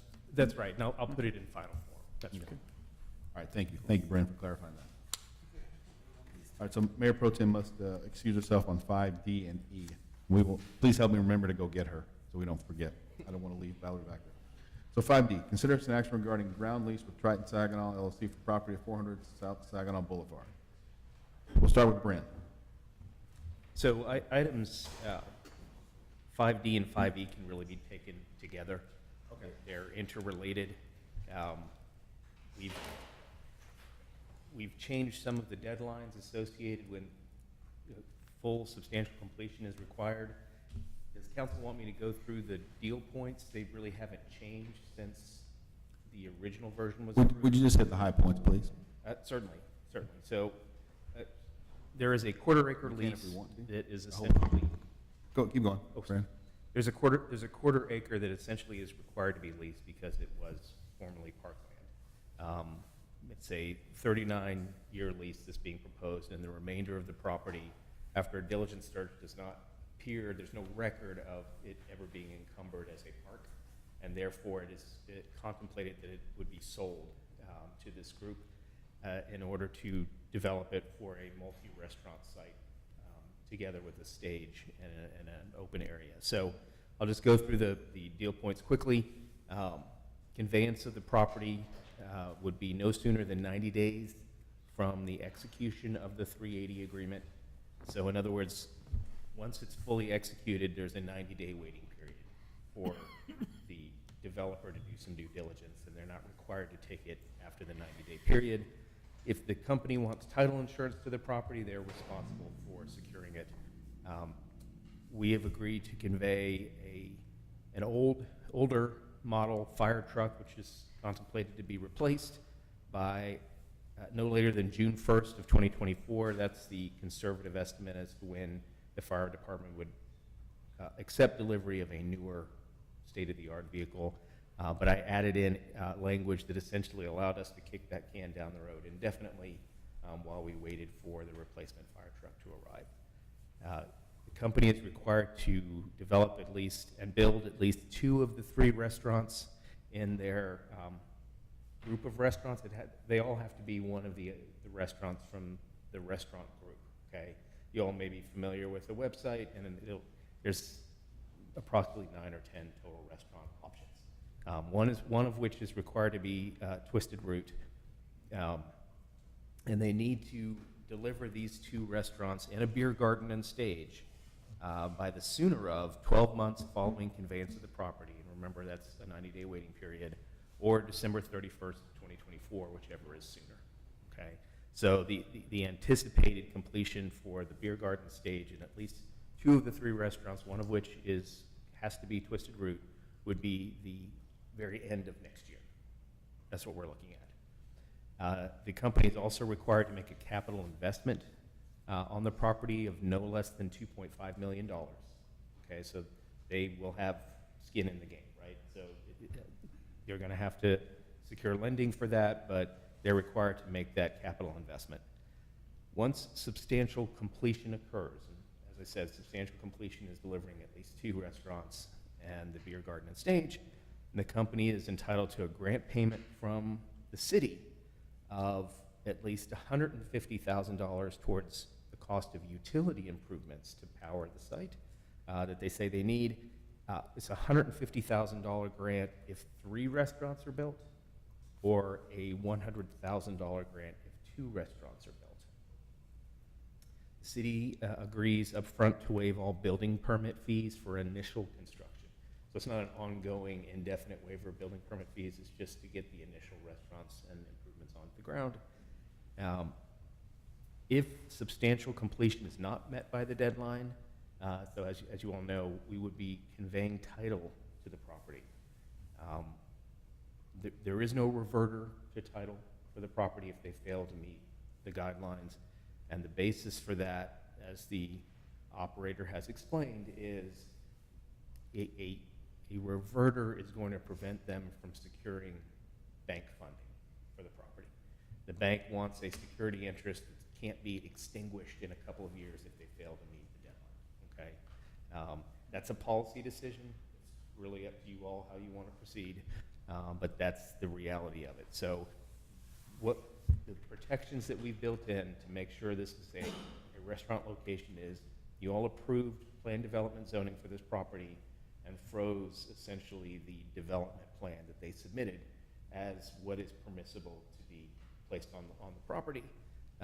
And number two, there is a liquidated damages clause in the agreement that requires the operator to pay the city $2 million plus all unpaid building permit fees plus interest if they don't meet the deadline of December 31st, 2024. Now, again, just to be completely transparent, this is a limited liability company that we're doing the agreement with, and their ability to pay liquidated damages is going to be limited by, affected by any liquidity issues that they have. In other words, if the limited liability company does not have $2 million, they're not going to be able to pay it out. And it's also subject to them filing bankruptcy. So I just want to be perfectly clear, but the way it's contemplated is a $2 million liquidated damages claim. The ground lease, as I said, is for 39 years. Rent is $100 per year, increasing by $100 every 5 years. And the leased premises, that quarter acre, can only be used for parking and landscaping, okay? And then Kim and I discussed this several weeks ago. The company, even though we will continue to be the owner of the park, okay, just because the city is the owner does not mean property is exempt from ad valorem taxes. In order for city-owned property to be exempt from ad valorem taxes, it has to be used to further a public purpose of the city. And obviously, parking and landscaping for a restaurant would not satisfy that. However, the lease essentially passes the financial responsibility on to the operator, the lessee. So we won't have to pay the ad valorem taxes. The restaurant company, Triton, local favorites, will be responsible for paying all ad valorem taxes on a timely basis annually for that quarter acre parcel. So that's the 1,000-foot view of the deal points. Happy to answer any questions you may have. Yeah, Randy had a question right up front. What was your question, buddy? Can we take this as executive session? Yes, sir. That's at the discretion of council. What do we need to discuss that hadn't already been discussed in executive session? We've discussed it several times in the executive session. Fire truck bill is first I've heard of that, but I think there's just some of that needs to be discussed after I stood out here. Can you define for us executive session type discussions or what falls into that Sure. bucket? So we can convene into executive session under consultation with attorney to seek legal advice on the various deal points. So that is something we could do if there are legal questions. I think we need to. Do you have questions that Brent did not answer before, or you didn't know? Yeah, I think there's one there that I'm still in concern with. The rest of the council okay with executive session, or do you want to? No, let's do it. Okay. Then at, what time is it? 8:15.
5, D, and E. I think we can, Brent said we can discuss those really together as one item. All right.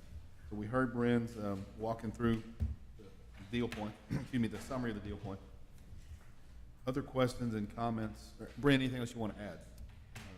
No, but I'm available for questions. Okay. So any other comments and questions, council, on D, 5D, and E?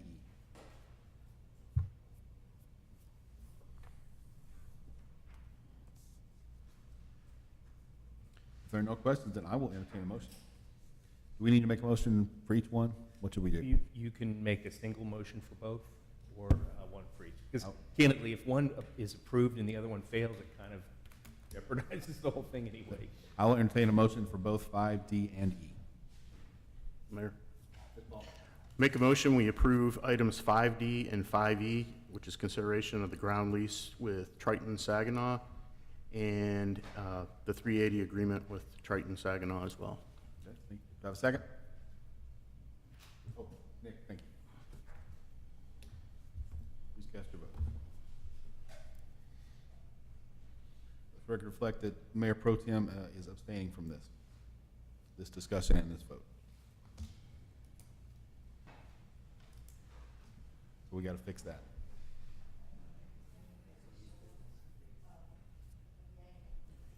Yeah, it shouldn't be. It should be abstain. Okay. Motion passes. Thank you, folks. Thank you, Brent. Thanks for all the explanation. I appreciate that. Let me get Valerie. She's probably sleeping back there.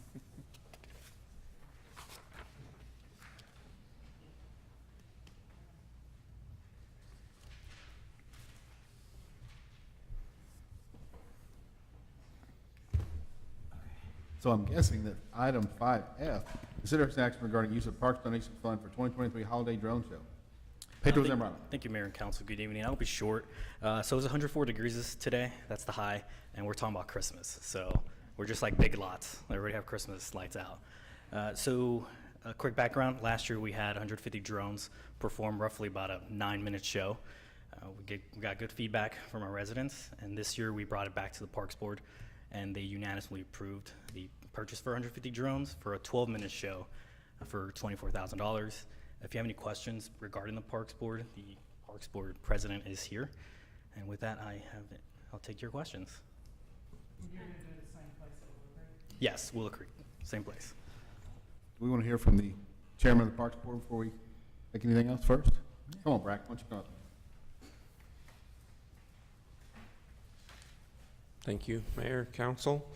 Brack St. Clair, 421 Creek Terrace Drive. One of the points that got brought up in our meeting that I just wanted to make y'all aware of is that we had Member Weaver brought up the point that every year we purchase Christmas decorations and we add to the Christmas lights every year. And this year we did not do that. So there's the expense that we normally incur with the Christmas decorations. The point he made was that if we had a meeting about doing Christmas decorations, it had been a much shorter meeting. We deliberated over the drones for quite a while because just of the expense of it. And how much do we normally spend on Christmas decorations every year? It's a lot. The last one we did was 70.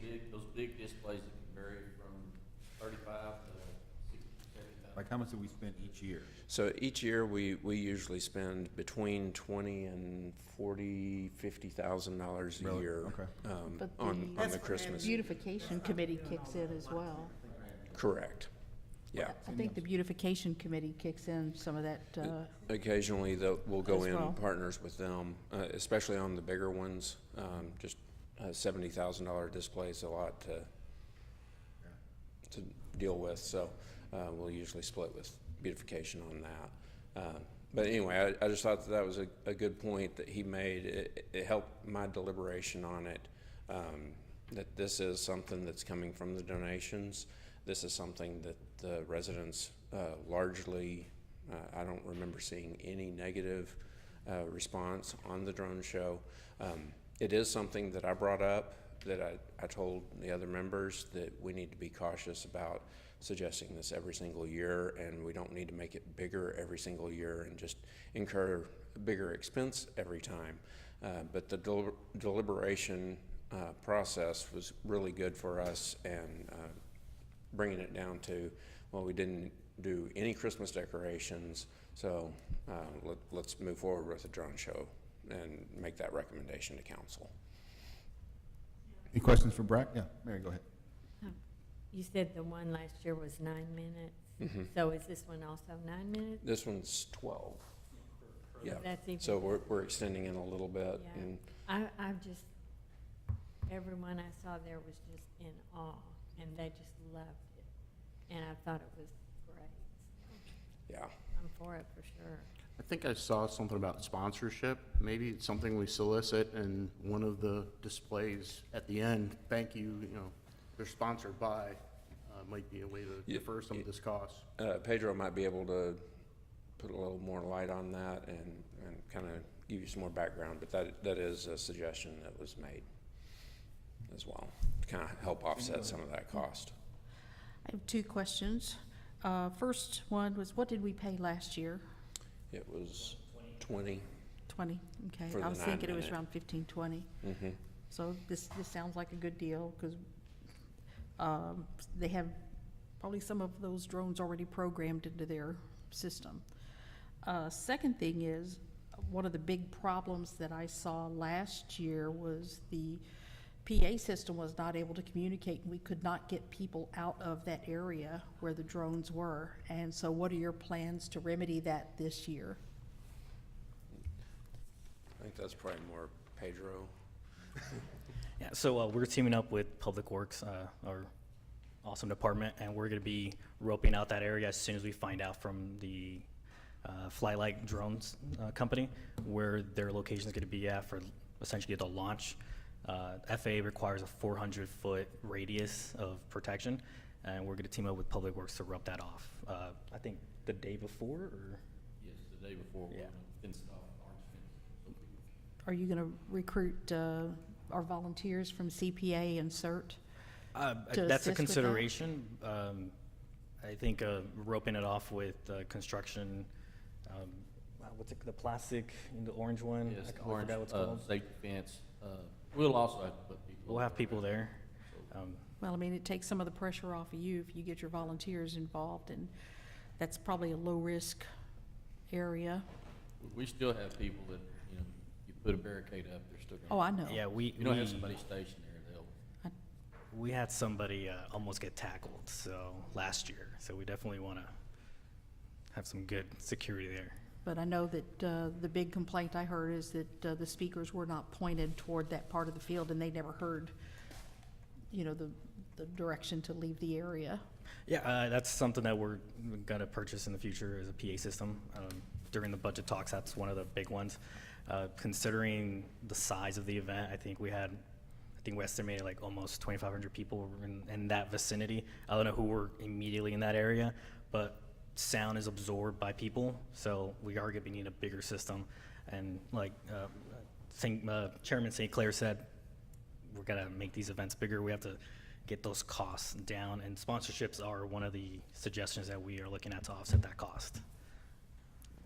And I think Keith was just reminding us to speak into the microphone, right, so everybody can hear us. Oh, So, I could. okay, thank you. Other questions for Pedro or Brack? Right.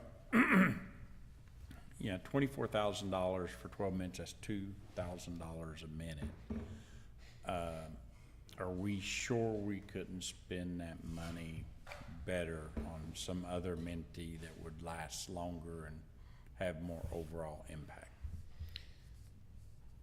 I honestly don't think we could.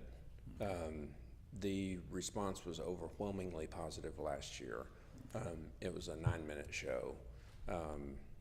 I was skeptical, but after I saw the show, I was sold. I feel that my donation on the water bill going to the Parks Board, if I wasn't on the Parks Board, I know it is a lot of money. When you break it down to cost per person seeing it, just the memories that I have how I felt when I was watching it with my kids, everything, it was well worth it to me.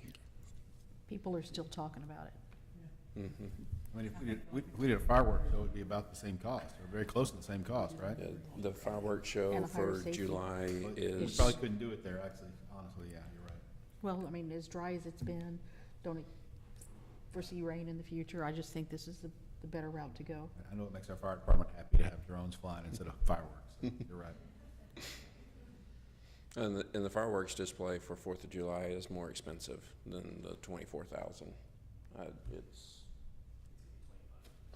It's 25,000. It's a lot more So- overtime and stuff too. Mm-hmm. It's also the number one thing the citizens voted on that they liked, Yes. so. All right, other questions for Brack or Pedro? Thanks, buddy, appreciate it. Thank you, Pedro. All right, I will entertain a motion. Mayor, I make a motion that we approve, I forgot what number it was, 5F, as presented on the agenda. Thank you. Cindy, second, okay? Please cast your vote.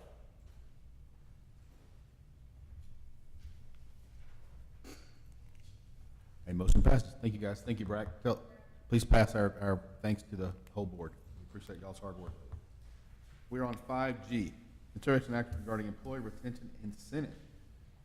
It says Doug Spears and Kim Quinn, so is it Kim Quinn and Chief Graver? I'll take this one, Mayor. Trying to give you the spotlight, buddy, come on. He didn't want the spotlight. He made sure that I was. I know you want the spotlight, Kim, so No, it's all I don't yours. like the spotlight either, but this discussion started during budget deliberations, and council indicated that they would like to see a one-time payment of some sort with the focus on the lower income earners. And so we tried to come up with a plan that did that, but have instead of just willy-nilly making a decision on an amount and how that should be split out, we came up with a plan that we could explain, and that made some sense. And that's what it is. That's what we came up with. We discussed it at department head meetings. All of the department heads are in support of this, but it's ultimately y'all's decision.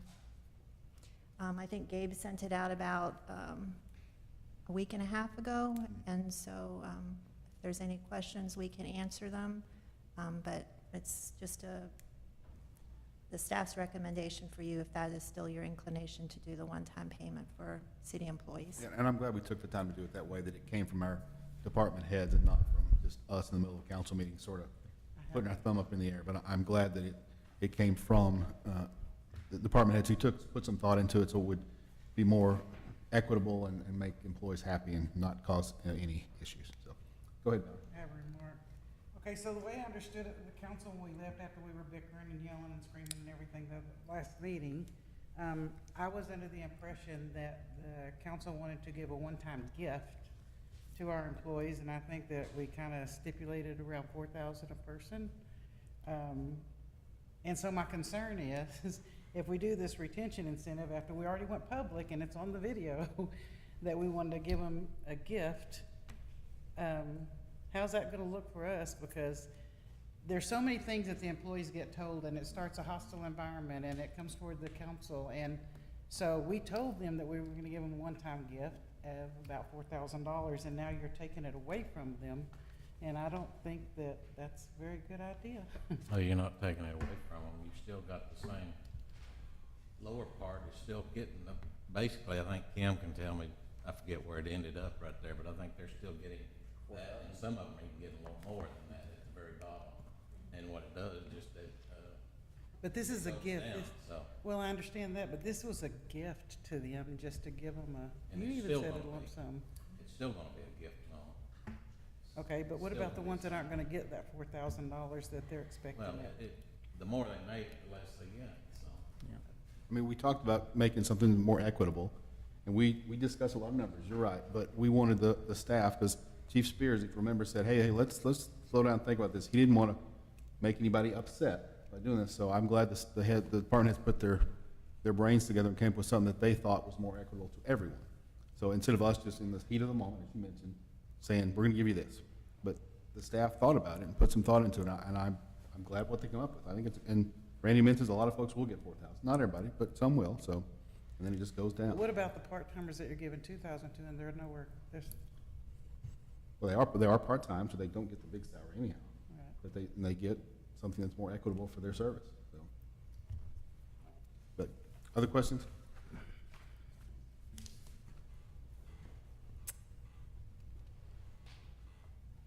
Other questions, comments, council? If no other questions, comments, I will entertain a motion on 5G.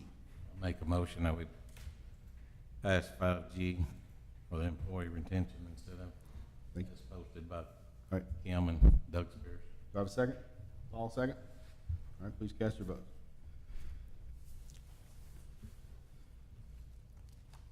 Motion passes. Thank you, guys. Kim, thank you, staff, and thank Chief and Gabe. Thank all the department heads for putting the work into this and really doing something very thoughtful. All right, item 5H, considering action regarding employee incentive program. Melanie McManus. Hey, Melanie. Working. We started talking about employee suggestion program. Nikki Lawson had given us one to look at. So we've looked at that, and then come to find out, we had one back in the early 1990s that we had, and so some of the people here are familiar with it and some of them aren't. It was done before I got here in 1996, so I don't know, I think it was 1992. So we talked about it a little bit in the department head meeting, and we think it would be a good program to start back up. It's just going to need some tweaking on what we already have. I don't really know why it didn't last very long. I don't know if anybody else is aware. I don't know if Randy, do you know anything? Do you remember anything back from that? No, I don't. Only concern I have with it is, I guess some of them that are taking, I think we had, what, 4 hours of comp time if you didn't want to take the, I don't even remember what it was, to be honest, $50. Well, this is suggestions like if you have an idea that will save money for the city, stuff like that. Oh, yeah. Is what that is. Yeah. So you should have that in your packet itself. Okay, I thought we was going back to the It's like an old old- sick leave type No. incentive. No, it was the I don't know old why cost that didn't savings. last, because I even got in on part of that for something. I don't even remember what I suggested. Well, I did too, and I don't remember. I think it was one of those deals that it started going really well, and then I think it just kind of died out, and we just never went. Just didn't get enough suggestions in there. No, I'm glad we're bringing it back, and it's a good idea to get good ideas. So, and I appreciate the history behind it, and if we tried once, we can try it again and see how it goes. So it's a nice opportunity for our employees to contribute and make a little extra money as well. But we want smart people. We want people coming up with new ideas. So this is a good way to incentivize that. Mary, yes, please. Yeah, I think it's a great idea. I did have one question about, there was a specification in there that if somebody had a suggestion, it could not be about their department. And it seems to me like people would have the best suggestions about a department that they work in. So I didn't understand why you could only make a suggestion about a department that you don't work in. And you wouldn't have much knowledge about that department in order to make a good suggestion, it would seem like to me. I mean, that could be something that we change. I've just wondered what the thought process was, which you don't know, you weren't here. I don't know. But That part of it. unless somebody can tell me why it makes sense, you Yeah. know, to have that in there. What would I'm be the trying to reason? remember from reading it, because it's been a weekend since I read it. But So part of you it, could only, yeah, It was the you could department only heads, make not a the other employees. suggestion no. in something other than the department you Yeah. worked in. There was a part in there that said that they could not, if it was something like they was doing in their day-to-day business, and they should have already figured it out. It should have been part of that. This has to be something above and beyond that. But it did specifically say, other than your department, so if we could just get rid of that phrase. I agree that, yeah, maybe you already have figured out everything in your department, but maybe you haven't. I don't see that on here. It's in there twice, I think. It's quite a long. background. Definitely the department heads was excluded, and definitely they said if it was a thing that you should have found during or implemented just as a, doing your regular job, then. It was, yeah, and it was, I saw the department head thing too, and I understood that part, but it's just that regular suggestions have to be in another department than what you work in. It said that twice. I like So if we Nikki's could get phrasing rid of of that, above and beyond. You know, Who's gonna determine We'll have to the get a cost com- savings? Well, we have to just get a committee together and have discussions and figure out the whole program again and tweak this and, or change it all and look at it. Well, we think we'd get So- departments and heads involved. Ultimately, it's gonna be city staff that decides this. You're not gonna bring that to council. Are you gonna bring these results to council, or at least let us know that, you know, we do have these incentives and savings Yeah. for our employees? I think we could recognize folks, yeah. after I the- wanna, No, I think that's great. the council wants to know Yeah. what this stuff is. I don't want council to be involved with the decision. I want that to be a staff thing, but council, after they're awarded, yeah, bring them to council to recognize those folks. Yeah. Yes. That makes a lot of sense. Yeah, I think that we would be able to bring whatever we have. But I mean, I think we just need to sit down with the department heads and get it all sorted out first and figure out how we go forward with it. All right, so are we looking for, really, we're looking for guidance here, right? Yes. We don't have a specific plan set out yet. No, So it's this is just really, sort of kind of a discussion. it says consideration action, but it's not really consideration action. It's just guidance. I think what I hear is guidance is, yes, we want to move forward with this. We want some more details. Like, you know, Mary and Cindy mentioned, there's a couple things we want to tweak, but that can be tweaked once the employees get together, the committee gets together and makes that. Right. Does that sound fair to everybody? Yeah, I mean, actually, the document I read was pretty Right. well-written and down there. I mean, it told what percent, it told how it was calculated out, Right. everything, so. I think you're 95% there then. Right. Just a matter of getting everybody together if we want to have a committee or how we want to be able to do it. So I think, looking across the council, everybody's okay with them moving forward with this?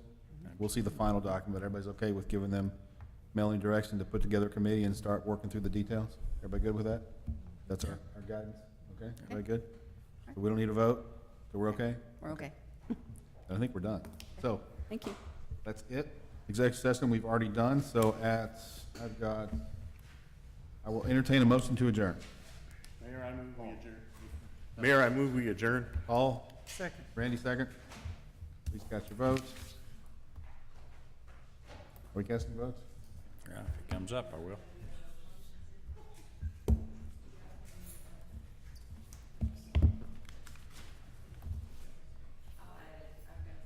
Okay, everybody raise your hand. All those in favor of adjourning? Then at 9:02, we're adjourned. Thank y'all.